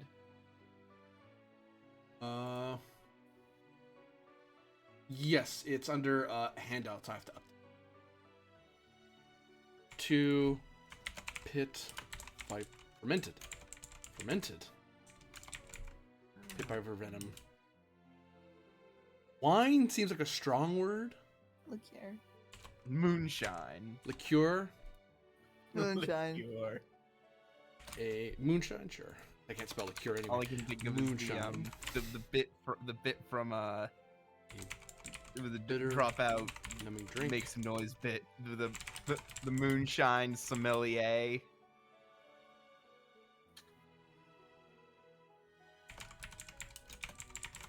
Greetings, folks. I'm gonna be your moonshine sommelier. Well,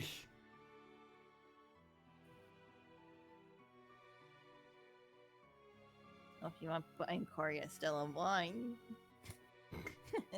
You think I could afford that?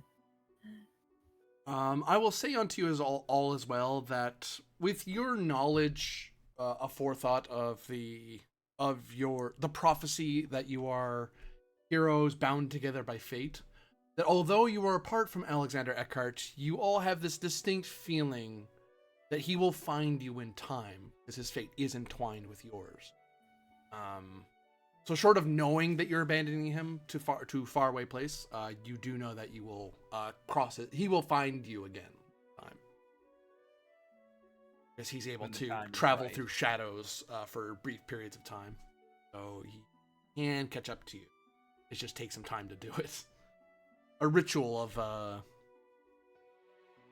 it's like a smaller version of what the castle that pierces the horizon does. He's able to kind of travel to the shadows of those he's fated to. Whether he knows he can do that or not is not entirely clear.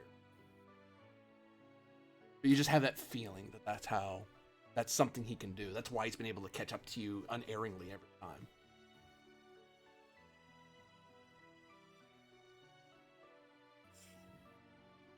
Well, if you're wondering, no, I'm not going to talk about my problems. She says, running from her problem of running from problems. And she downs another shot to punctuate.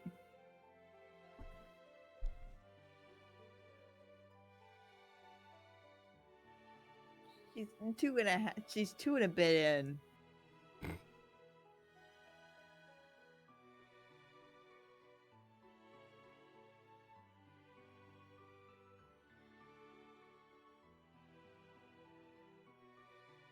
Thus, the train still sits in its berth.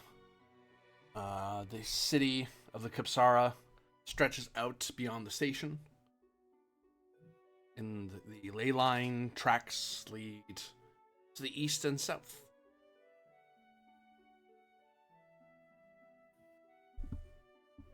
think we. Oh, didn't we need to go? But did we need to go back to the city? Because weren't we going to give the quill back? We were going to lend it to someone, and then like he But wouldn't then keep it. He just use it for one ritual he needs it for. Yep. So I think we should go back along the track and do that. We promised we would.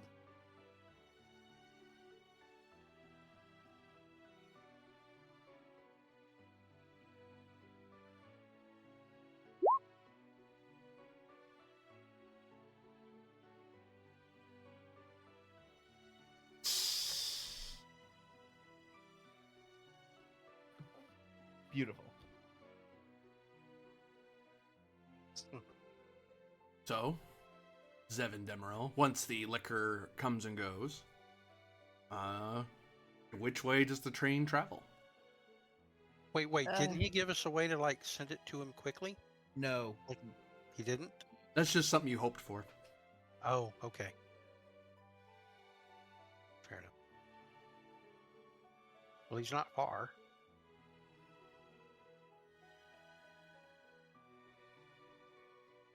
Yep. It's still more than 1 day's travel, and assuming that she can drive while hungover. Oh god. Well, hungover rather than actually inebriated, I imagine. So I imagine you'll rest the night, and then probably head out in the morning after. One presumes. Yes. Well, the die is as low as it can get right now. It's at D6, probably through settled areas that have people that guard those places. So, seeing. Hey, another Found something. discovery. And just think, until y'all came here and met me, y'all didn't even know there were settled safe lands in the Darklands. Yeah, it seems like the Darklands are about as thickly settled as just the not Darklands. The darkness was in our minds all along. When you come to Grimwatch, you all notice that there seems to be a traveling band of Corius Stellum merchants who have managed to travel this way and are starting to negotiate their way into the walled city. Lucius, you actually notice that they are of a minor merchant family that's loyal to the Adventas. They're the sort of like long traveling merchants that scour the countless realms for ways to make money for the Empire, for the Republic. Sorry. They sure got off the beaten track. Indeed. This is a family that pays some minor fealty to the Aventus family. More. I assume you'd like to get in some trading. Yes. Well, I can put in a good word for you. I would too. I'd like to recover my inventory points, however I do that.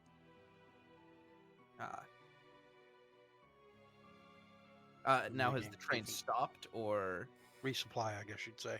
It depends if you go all the way into Grimwatch. Well, actually, yeah, I forget that Grimwatch. You can't actually stop in Grimwatch. It's off the road, so you stop, and then as you're getting out to walk toward the city, you'll find them kind of in between you and the tracks. So you do have to leave the train behind to get to Grimwatch. Let's approach this caravan. We should be able to do some minor trading, and then presumably enter the city with them. Sure. Let's make sure they're not like secretly spies or enemies of the witch as we approach. I just casually mention that. She is known to be an illusionist of some sort, isn't that right? Mm-hmm. Master Okay. illusionist. Yeah. So these could actually be enemy spies of some kind. So use your knowledge of their family to root out secrets and see that they're really who they say they are. And I give you like a nudge on the shoulder there, Lucius. Indeed. Crafty. You might just have a place within Coriostellum yet. Lucius begins to approach. And what is the family name that is loyal to you, Lucy? Oh, need me to come up with a family name? Yeah. It's your ally. It's your discovery. Uh-huh. I'm gonna say it is... I got some names. Hang on. Fantasy name generator exists. Yes, it does.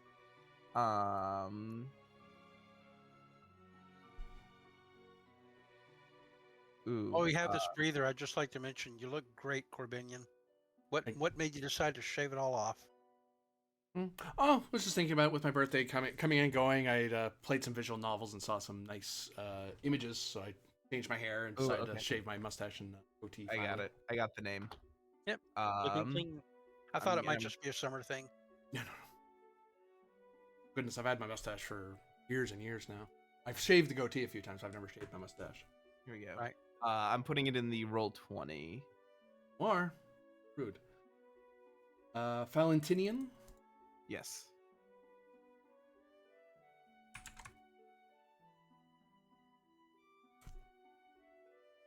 You come upon the merchant Valentinian with her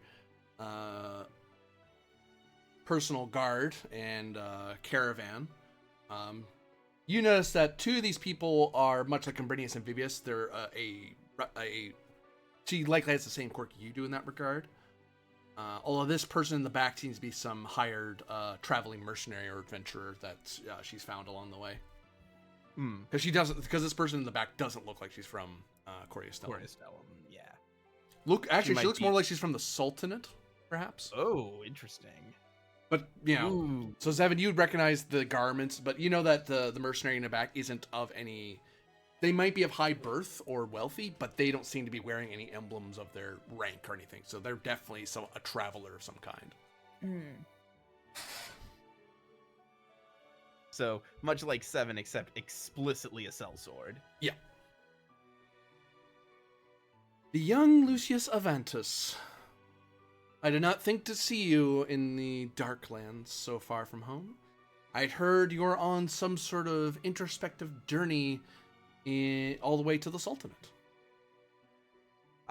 Lucius just sort of scratches at his chin, looks around at the others, and just says, introspective is right.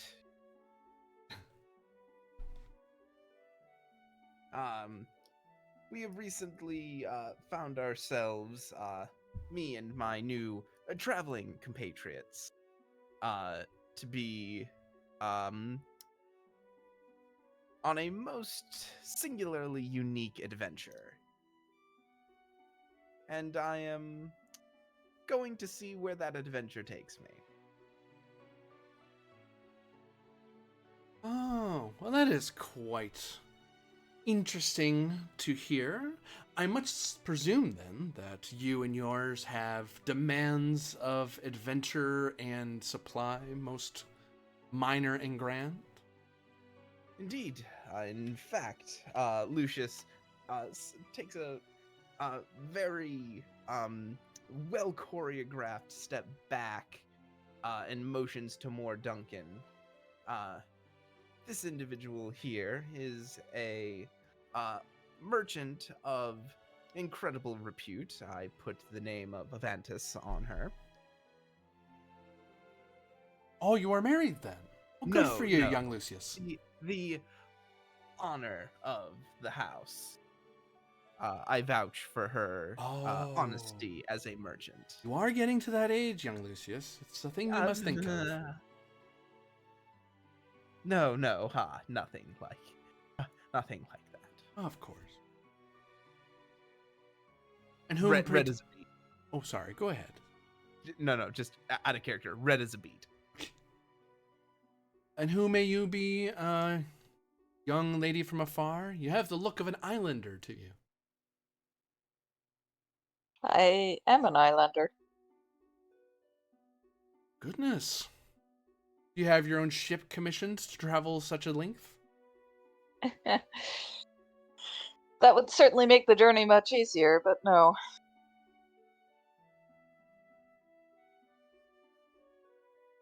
Well, Forgive me, but I do not see a caravan from which you traverse your wares. Not that I would call Advantus a liar, but you seem ill-equipped for the mercantile art. I trade at a somewhat smaller scale with the transportation aid of our companion, 7. That's me. Oh. Valentina kind of looks around and sees the train sitting out in the grass as far as she's concerned, and is kind of, oh. So you've secured the services of a train. I wish I had a train. It would make lifting the heavy things so much easier. I wouldn't need to bother with the wagon. And you know, wagons get stuck in swamp water so quickly. I've lost so many helpers that way. Oh well. Hopefully you don't get stuck in the rails, or however it is you travel on a train that goes over grass. Not for sale. I'm sorry? It's not for sale. Of course not. Much too small anyway. Anyhow, I was wondering if both Moore Duncan and my party might be able to do some trading with your caravan. You will find that our zenith is plenty good. The zenith that passes through the hands of Aventus shall be lucra, ever shining and ever bright. Of course. What do you seek? And I assume that means we can refill on Yep. points and such. Valentinian is a mobile merchant. Cool. Able to refill your inventory. How does that work mechanically?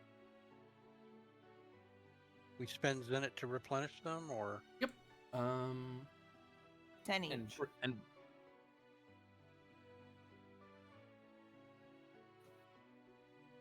because I was thinking while we had the opportunity and she hadn't made it into the city yet, a particularly unscrupulous trader might even acquire things from her now cheaper and sell them for a profit once we get into the merchant quarter in town and make a little extra.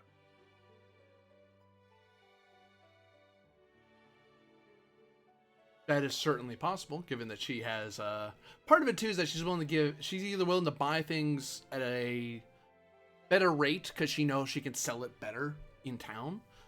So she'll buy things at a better rate than you would be able to sell in the normal market. She also has some items of her own that she can sell to you at a discount because Avantus vouches for you. That would be what Aether would like to do then. Like, I don't have a whole lot of money. I'd like to grow it. What are you selling So to I'd her? like to, first I'd like to replenish my inventory, and then I'd like to spend the rest of my Zenit acquiring things that I can sell in town to get more Zenit back when I'm done. Oh, no, she's not doing that. She's the Oh, merchant. okay. She wants to make money, not you. Right, but she doesn't know how much things are going for in town. Aether does. So you're going to try to willpower to fool her, or? Attempt to trick her, yes. Okay. Probably going to fail, but I will attempt it. oh god damn it! It's an opposed willpower plus something roll. I have to find a sheet for it. Fair enough. What's the cost for just replenishing my Zenit, my inventory? It's in the roll 20. 10 Oh, zenith sorry. for 10 per? Okay, so I'll spend 60 first. Is that under equipment? Where's my Zenit? Backpack?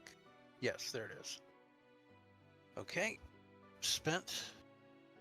And now, how's this work with this trick thing? Do I need to commit an amount of Zenit first and see how I do? No, you roll willpower plus something. If you succeed, you're able to get an amount offer. You're able to exchange some things. Well, We'll like figure once that I out. sell those things, right? I got it. Okay. Then I will make an attempt. Because I'm so desperate for money.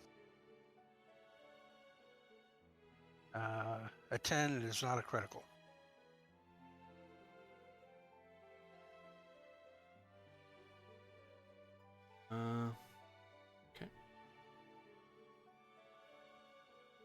Oh God. So 19. I ain't making no extra on her.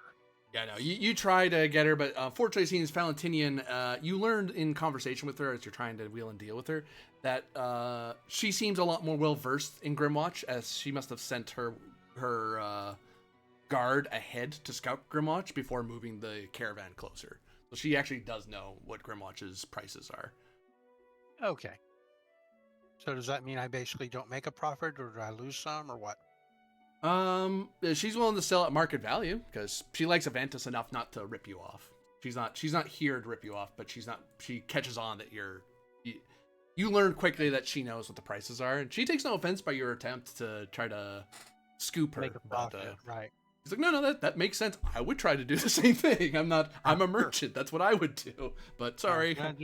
I waive off the effort then, and I just replenish my inventory.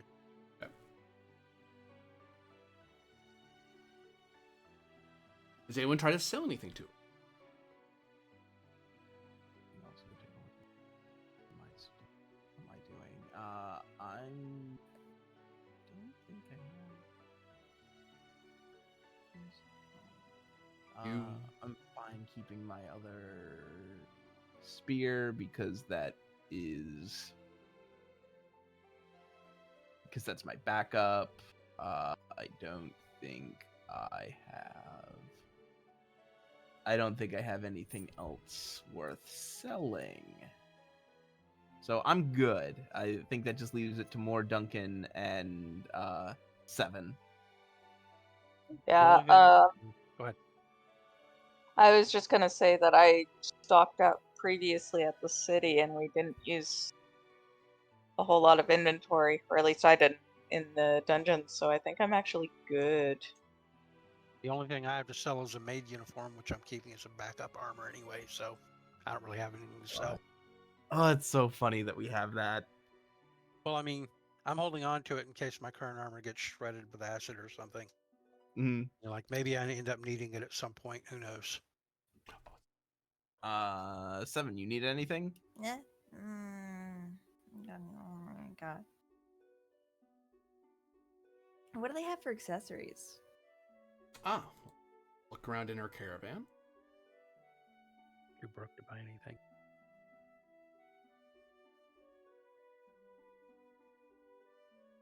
Oh, whoops.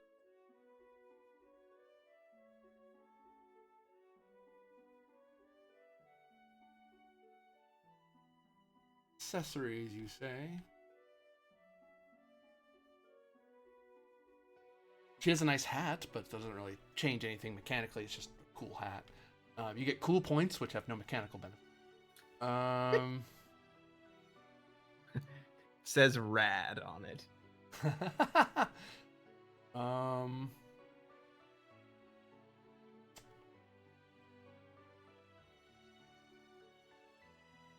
kind of price range are you looking at? Would be her answer.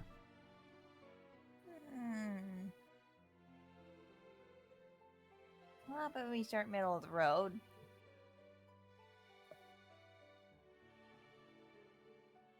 Like 1,000? A little less, but yes, down there. 500? Between those two numbers.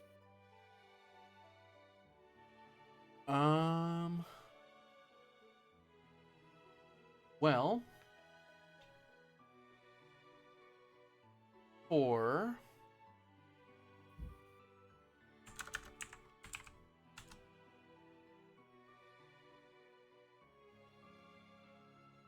wait, no, that's wrong. Doing some discount math here.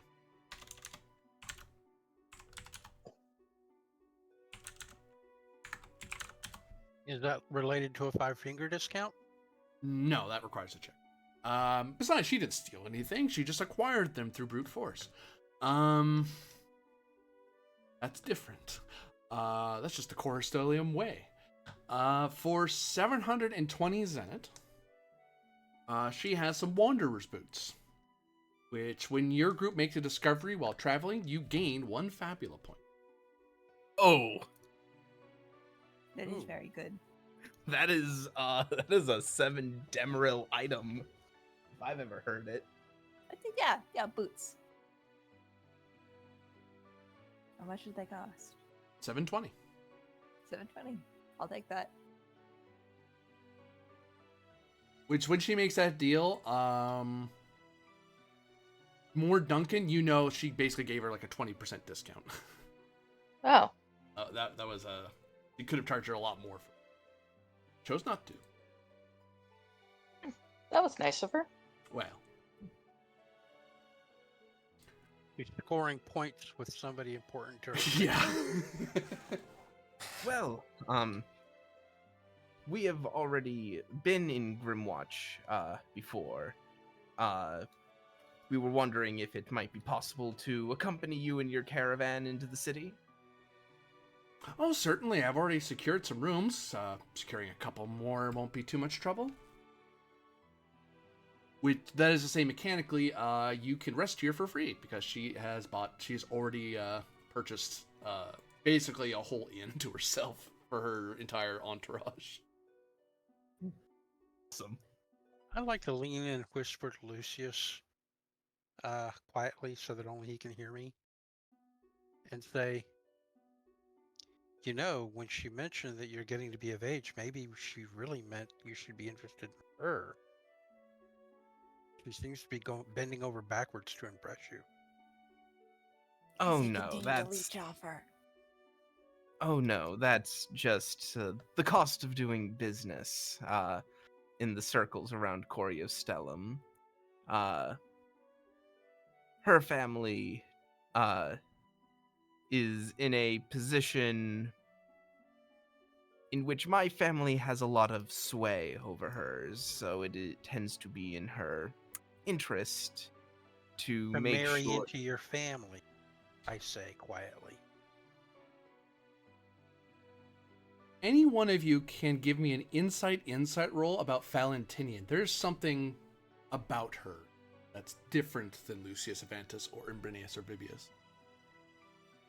Lucius is not going to make that roll. Good. I'm just not even going to attempt to make that roll. Okay. I got a 13. Oh, hey! 7! We can turn back the big doom clock. 7 got it out first, that's for sure. Yep. So yeah, 12 is definitely enough because it's basically a study enemy rule of sorts. Well, it would make it a 13 because I got a +1 on her. That's true. So very good. She's like in the back of the crowd, so it just looks like this lady, and it's got like the laser eyes. You have an opportunity. I'll tell you something about her first, and you might want to change your opportunity. Valentinian, as you see her there, as she speaks and the way she moves and how perceptive she is and how strong-willed she is in the face of such experienced adventurers like yourselves, you recognize in those eyes, the way she moves, the air about her, the magic that seems to be prevalent, that she is it's a weird wording, but she is what is called a demon known as an echidna. Not the one that can stick to walls and climb, that's a different one. But these are dangerous fiends, demons, that are the embodiments of suspicion and strife. And typically have legs that end in the twisting swarm of snakes, but you notice that she seems to be very conveniently wearing a rather long Coriostellian type robe that hides her legs rather thoroughly. She has the traits of clever, knowledgeable, slithering, and unfathomable. She is a level 20 demon, capable of unleashing a tangle of vipers that deal a high roll of 15 poison. She can also, with a cold glare, deal high roll plus 10 ice damage, and that target cannot perform an objective action. That is to say, if you need to grab at something or turn something off or turn something else, whatever, you can't do that action because she's glaring at you. This attacks magic defense. She also has the magic of Brain Melt, which can target up to 3 creatures and cause them to lose high roll plus 10 mind points.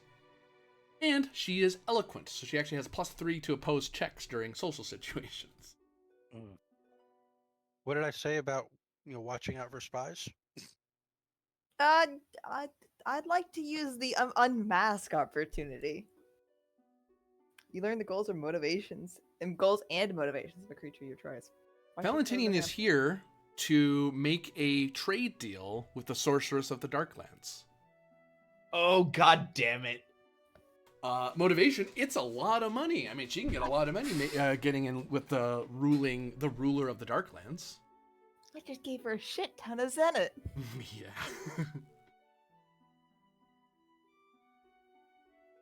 Like, on one hand, she gave me a nice deal, but on the other one... He wants to make a trade deal with our enemy. And she's a literal demon. Yeah. Are demons in Fabula Ultima always evil? Depends on the realm. But What about in our realm? What do we know? well, each of your realms have different opinions on demons. In the Darklands, I can tell you that demons usually are all either in service to the sorceress, because she's basically made deals with demons all across the land, or they're so powerful that they're like minor warlords, but they're not powerful enough to take on the sorceress, so they may have their own individual. And Corius Stellum, demons can be grand, and correct me if I'm wrong here, Lucius, this is your realm after all. I would think that demons do persist in Corius Stellum so long as if they stay within the rules of the Republic, they can hold office like anyone else. They just have to play by the rules. So they act more like genies in his realm. In the Sultanate, I would hazard to say that the nobles of the Sultanate are not particularly fond of rivals, and would rather contain and experiment on a demon rather than deal with one or allow it to enter their ranks. So I would imagine they're seen more as rivals than threats to lowborn, sure, but to highborn, they're rivals that they don't want to compete with. I imagine that in Corius Stellum, it's a matter of, demons, can do so and hold office, if only because there is the understanding that those in Corius Stellum who act in office and in the Senate can be just as conniving as any demon. So why not? Why not let them participate? In the Isles, I would hazard to say, and correct me if I'm wrong more, Duncan, that they are things that you are incredibly wary of. You don't go out of your way to hunt them, but you wouldn't trust one on the face of it either. You are very careful how you talk to it. Some people probably do hunt demons out of sheer zeal and protection of the realm, but others just go, it's a demon, it ain't bothering me. I'm going to leave him alone, is what I'm going to do. And if it messes with my farm, maybe I'll move. But a demon that gets too powerful in the Isles probably gets attacked. Like, if they try to get too ornery, then the various leaders of the Isles of Tirgan Sigith will start hunting them. Probably where the hunts come from. As for how they're treated in Wakamal, hard to say. None of you are from there. But I'll say you've never encountered demons out in the open. You've never seen them in the castle or in any of the towns you saw. If I may I look over the boots I've been given to see if they're legitimate? Insight's part of it. While pretending to fawn over them. I'll give you insight -1 because you are trying to hide what you're doing.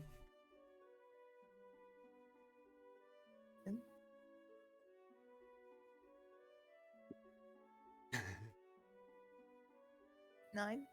8, you mean? Or did you already put the -1? You did, never mind. As far as you can tell, they're not cursed. After all this comes out, I'll whisper to Lucius, "See, she'd be perfect for you." Oh, and a generic wave of demons in the countless realms in general. In general, They are incarnations of legends and beliefs.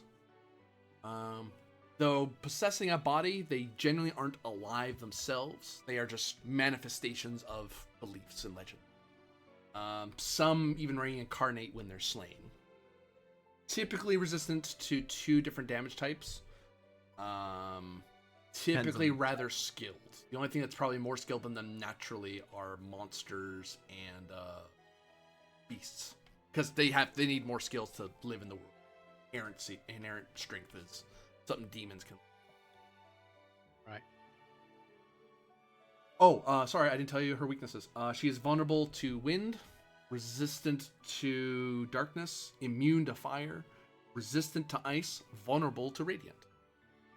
Light.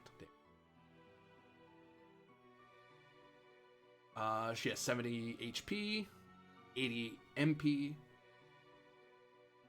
Yeah, that's everything about it. Sorry, I almost forgot to tell you those bits. Because you did get a high roll, so you're supposed to know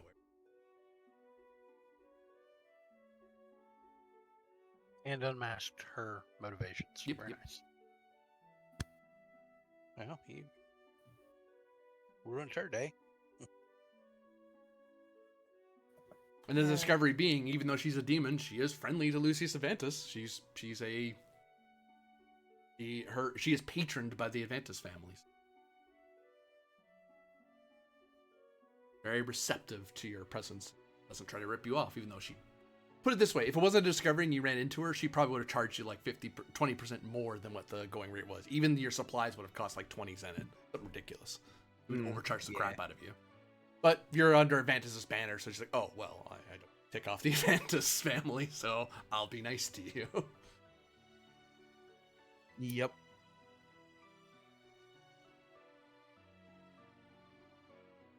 Well, I guess the only question we have then is, do we want to take advantage of her offer, a free room and board while we go to town, or do we want to go our own way and wish her the best of luck? Well, never turn down free room and board. That would be impolite. I should mind control this. But we do have business within the city that we should take care of first. Perhaps we can meet up with you later at the inn, Valentinian. That sounds good. Of course. My services are at the behest of Avantus. And he gives sort of a customary bow. We make our way past and into town then? Yep, and entering into town's fairly easy because you already know what they're looking for, stuff like that. A basic, hey, we're not demons. No, really, we're not. Believe us. It's like, oh, okay, well, as long as you let us know. And Valentini does not, is not hindered at all in her entry. Then again, she is a level 20 demon, so hard to find a demon of her power level. Though I will note, her place is not anywhere near the Wizard's Tower. It's like she made sure to take a room as far away from that place as she could in town. I was going to note once we're away from their group and definitely no longer anywhere near earshot or Which, Dry by the shot. way, Lucius is going to make sure that we don't have a tail. Insight's part of it. Because that would... Look, if I was Valentinian, that's what I would do. Yeah, Zevin would like to assist. I'd also like to spend a Fabula to put my my identity towards it. Perhaps my origin. Um, Can I add points? checking me. You can do. Are you trying to use a bond to help him? Oh, yeah, I can use a bond. How many bonds do you have with him? Only one. It gives plus It one to the probably roll. needs to be updated. Okay, that's an 11. Would be Before he 12. announces the results, I'd like to point out Aether has a tail. Nah. I don't bump. Wah, wah. You want to spend toward that bond? Because right now you're already giving plus one with just your assist. This will turn it into not 11 but 12. Cool. I'm just double checking if that's what or not. 7. Yes. Oop, I'll take. Take my Fabula. With a 12, You do notice that one of her guards is shadowing you. Uh-huh.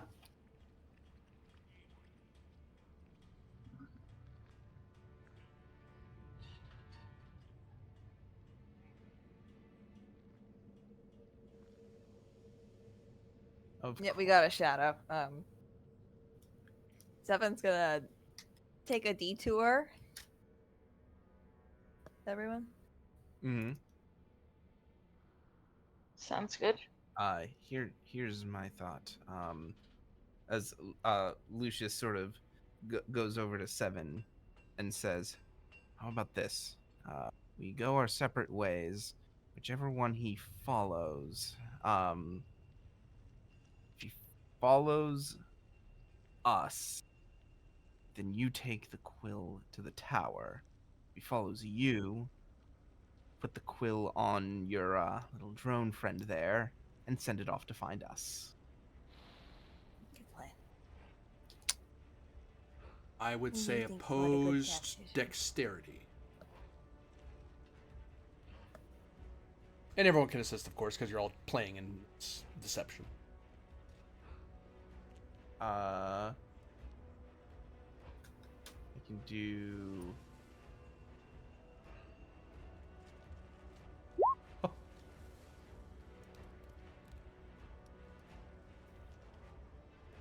16. Still 16. That's 17. nice. This is his 11. Yeah, you're able to scatter him. He is following after Lucius. Cool. Then Seven can just go to the tower.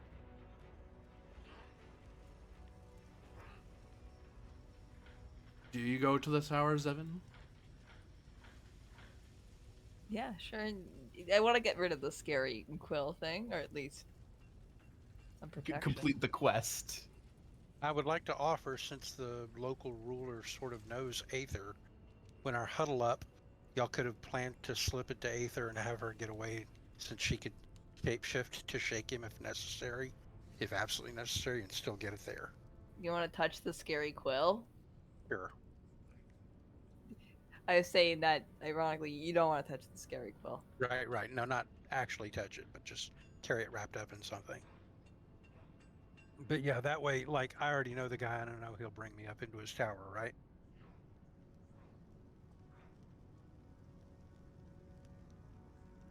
What you guys doing? Because I'm not sure.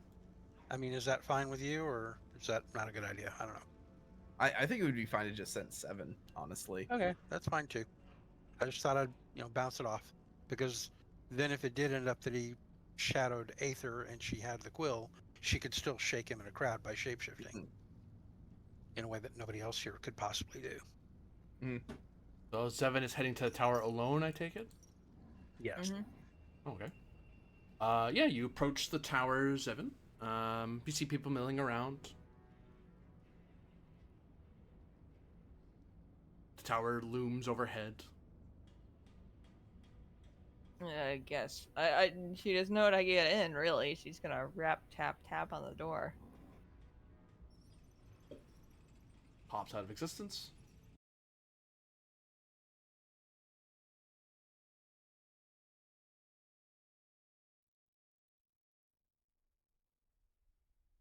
Am I gonna reappear? Or is Dude. that just the end? Oh, one Despawn. character down. It despawned.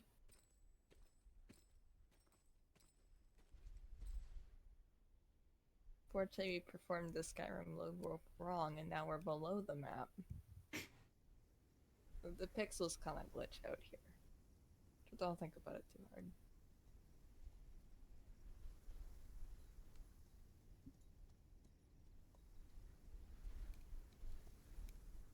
You reappear atop the tower, looking out across the city of Grimwatch and out into the horizon, just peeking out beyond the forest canopy into the wider Darkland.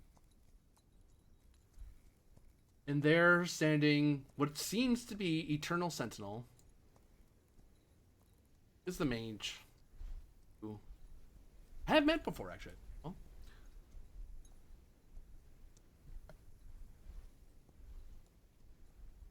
And he kind of turns to look at you. You come alone, it seems. Thalios, in case if you're having trouble. Thalios, the Emperor Sage. Hey, the wizard guy. We're being. I got the thing. You have the quill. We're being followed. Followed. Yeah.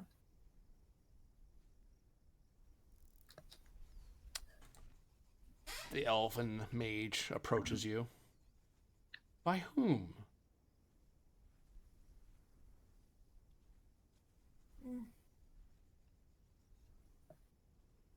Someone from one of our party members showed up and was being real friendly and started following us afterwards.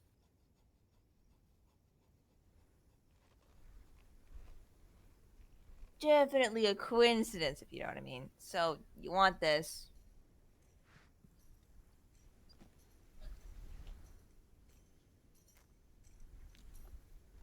He holds out his hand. Then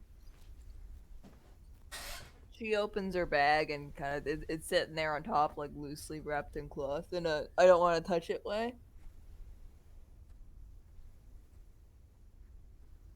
He grasps it. So, what were you gonna do about it? I'm going to learn what I need to defeat the sorceress. Oh. I may, should I succeed, have need of your party to seek out her tower and aid me in its destruction. But will you be staying in town for the night? I may be able to tell you in the morning if I have anything worth telling. Well, I think we've decided to stay in party.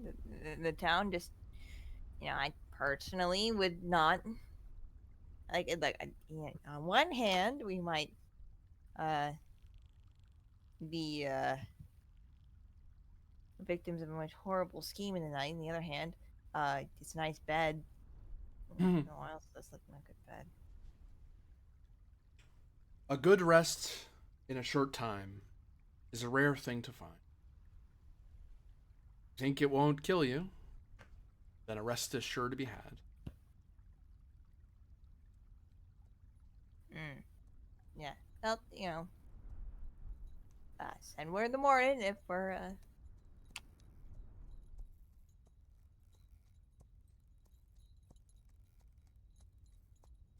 Oh, I believe I owe you a reward.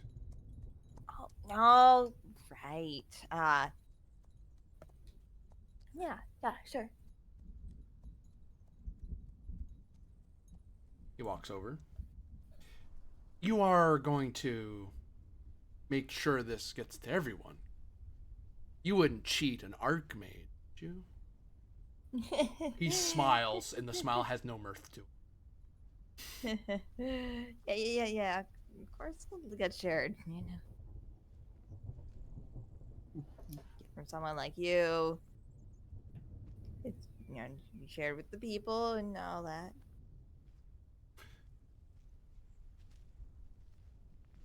Do you think they would favor plain zenith or some items of aid?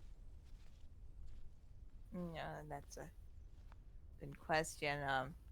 She actually has to think about like what would they want because her always response is cold hard Zenit.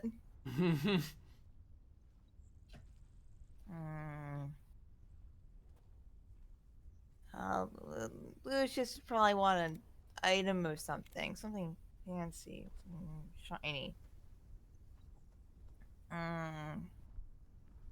Either doesn't really money and I think an item would probably be best. Or Duncan could go either way. How about I do this? Just to ease your soul. He reaches into his robes and pulls from them medallions that that seem to gleam with a silverish sheen, but when it turns in the light, there's this pearlescent glow of purple to red that plays across the surface. Stamped on one side is a wizard's tower, and on the other side is the seal of Grimwatch. And he hands you 4 such medallions. Take these unto the captain of the guard's garrison and tell him who you are, whether you'd have Zenith or an item of my armory.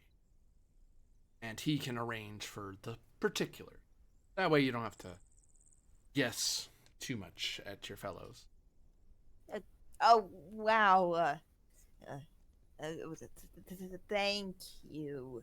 Just to, like, get herself to sound out the word. It's not an instinct yet. I look forward to seeing you in the morning.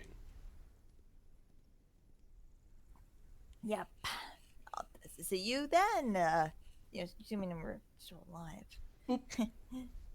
And you appear at the base of the tower. Really should just keep that. You guys go back.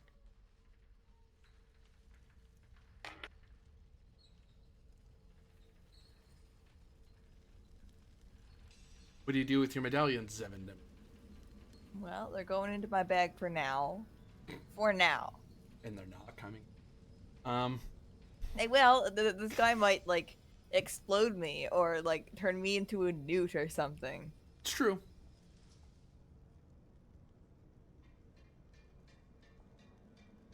It got better. Where do you go? Well, we gotta figure out where to meet my, the one thing we forgot to discuss is where to meet afterwards. Hmm. Well, could Well, I send know your, we're your... all eventually going to go back to spend the night at the demon merchant lady's place anyway, so we could always just meet back in the merchant quarter. Yeah, she's gonna go over to the market and just kind of, like, idle in an oops, I lost my party way. In time, you'll be able to find, you'll all be able to reconnect again in the merchant quarter. With your little shadow following after you. Who did he end up picking to follow anyway? Lucius Avantis. I said that earlier. Okay, I missed it. My bad. Yep.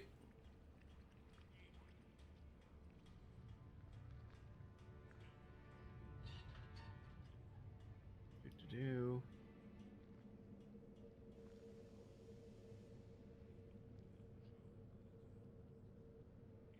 At some point, I'll joke to Lucius. Maybe that guard following you is the one that really wants to.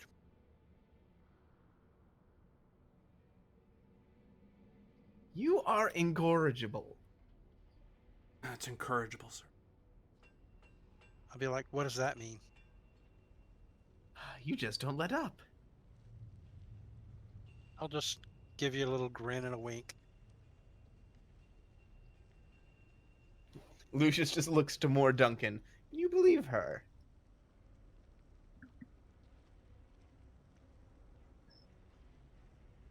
I don't see why not. Oh, not you two.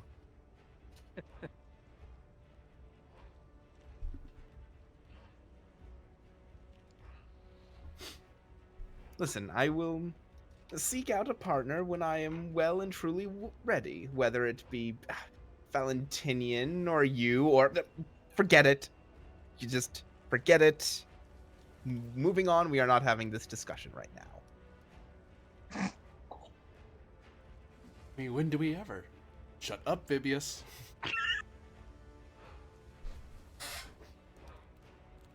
After that pronouncement, I will make my way to More Duncan and say, I didn't even know that you were on his short list. Yeah, neither did the GM. No.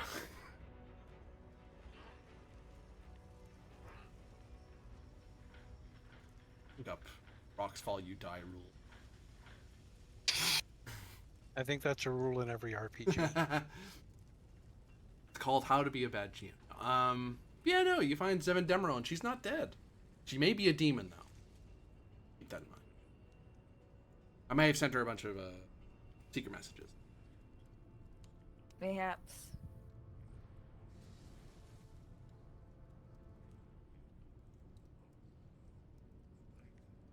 I know a way we can check to see if she's the same 7. Ask her what she thinks of her coat. Boop, Yes, exactly. boop. Her cool coat. The one that got her in so much trouble. Love that thing. I'm a demon gunslinger. Yeah. No, I'm a good guy, promise.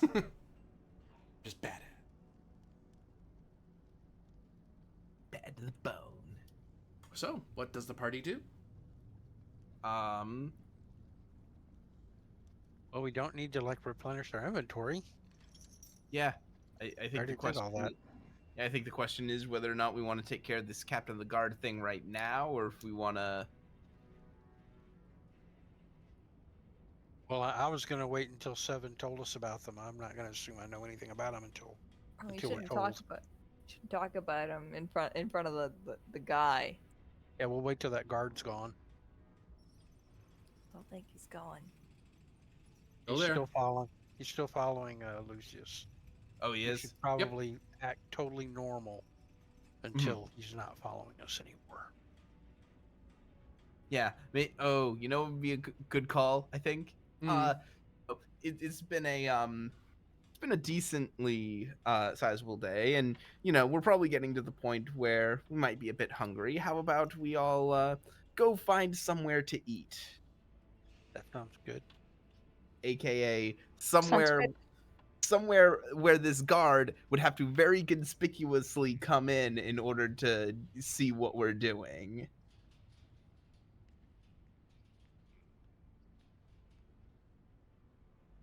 We'll locate a tavern. The noisiest, bustliest one. Yes. For about 10 zenit each, you can get into a nice bustling tavern. Sure. They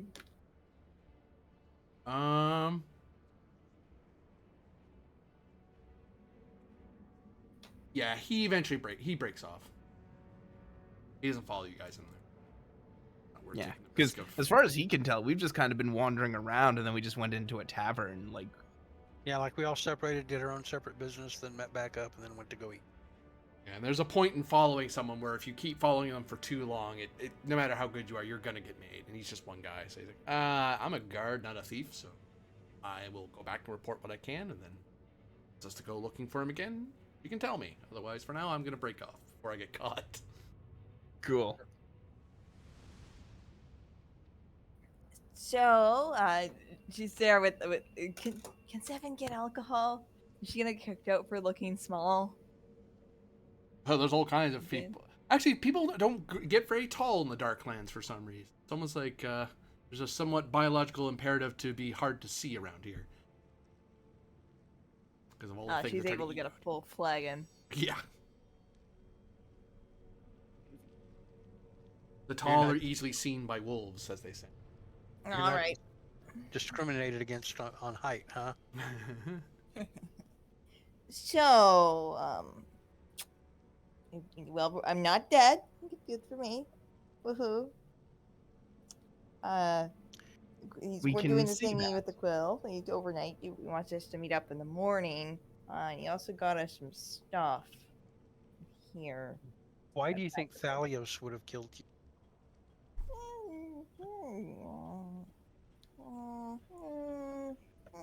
Just a hunch. I mean, all the big stories in Coristellum talk about how the big bad wizard will steal souls to fuel his magic. Okay. I never heard of that. So, I also got something for you.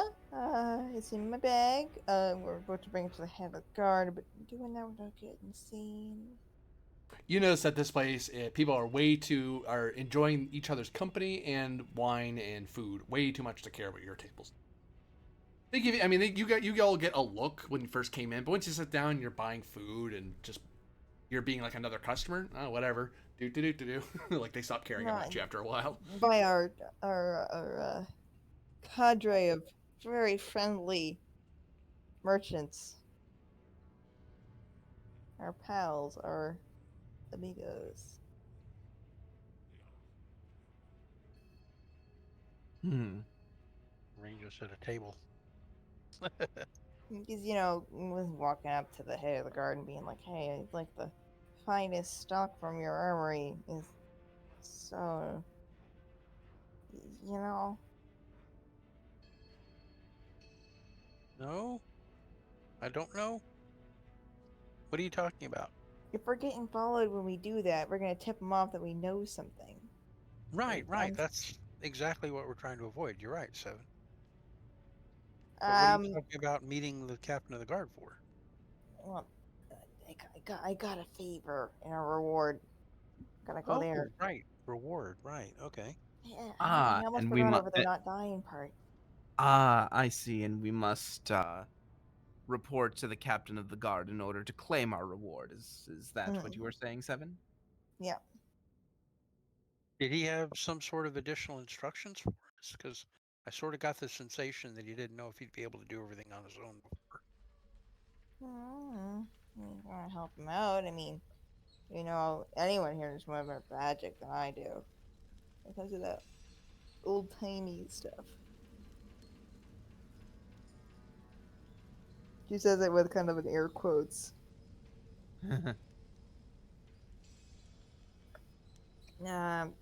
What I'm thinking is, she really wants to build favor with you, Lucius. If you took her and your whole group of guards and merchants out on a tour of the city, maybe we could distract them. Just saying that you gotta put on some of that old Avantis charm. She says it with like a kind of grimacing smile. I was gonna say, like, Lucius just. How obviously was like that forced? Somewhat, rather. Lucius just looks at her and says, "Hope you didn't hurt your wrist backhanding that one out."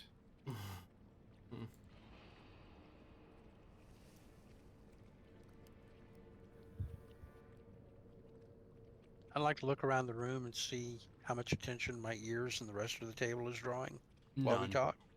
Just making sure.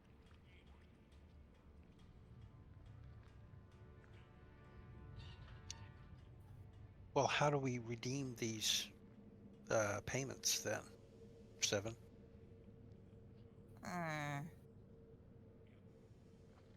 It's a very good question. I said we need to find out when she's distracted and walk off then.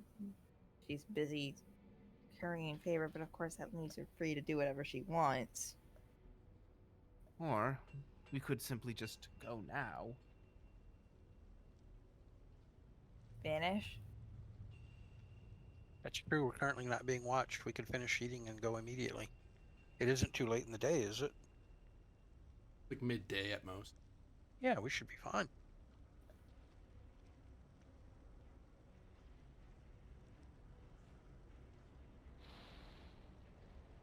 Besides, at this juncture,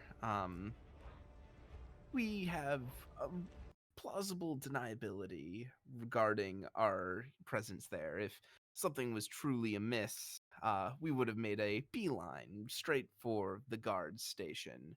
At this point, we could just say we had an inquiry to make. Needed help finding somewhere in the city and thought to ask the town guard. And we'd only need to volunteer that if we were asked.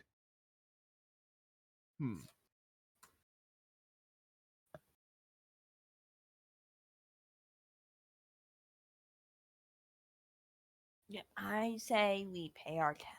Head out. We grab our quick bite to eat, pay our tab, and yeah, I think we should head to the guards. Lucius again keeping an eye out for a tail. As you step out of the tavern and you start looking around,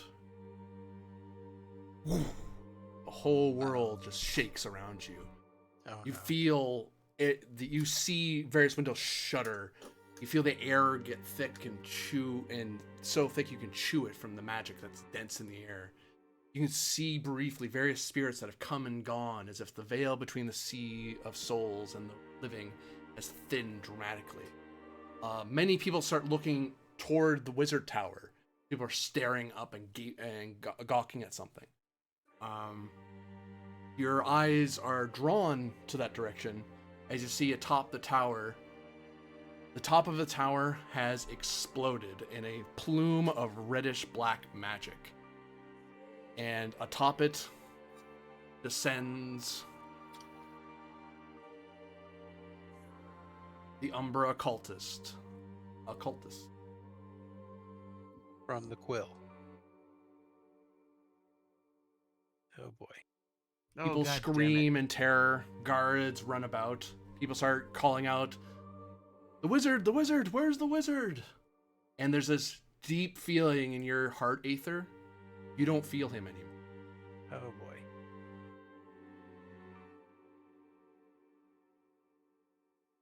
Well, I told you so.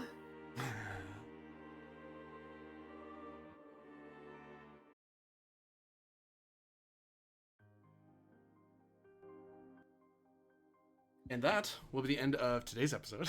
God damn it. As our poor mage, he failed the ritual, so it catastrophically failed, and he didn't know the Umbra Occultist was in there, and he didn't know how to deal with it. So that went terribly for the caster. Yeah. So how our heroes will do on behalf of Grimwatch, or if they will simply flee from the devastation that awaits, as this thing is far more empowered than it ever has been before. We shall see next time. For all of you watching, Bravely run away. for all of you watching, thank you very much for watching. For those of you playing, thank you very much for playing, and we'll see you again next time. Bye. Oh Wow. God. That was definitely not the ending I was hoping for. Hmm. Whoops. He has such high dice too. I rolled crap. Oh, fails the ritual. Uh-oh. What did he need to succeed? He needed someone else to be helping him. That's what he needed. He needed a 16. Oh yeah, I mean that's still for 2d10s. That's still pretty hard. Yep. He had some bonuses. I was thinking at most I give him like a +2 or something because he has the right item and stuff like that. So if it was within 2, I was just gonna give it for story reasons. But rolling as terribly as I did, it's like no, he whiffed it. Hee hee. So, and he isn't a hero, so he doesn't get to re-roll his attempts. He gets a single crack at the can, and if he gets it, he gets it. If he does not, Yeah. Ooh. he got like what? Yeah, he got like a 7. So 7, of course. I thought this guy was out to get them most of the time. And it only managed to change your opinion near like the end of their first encounter.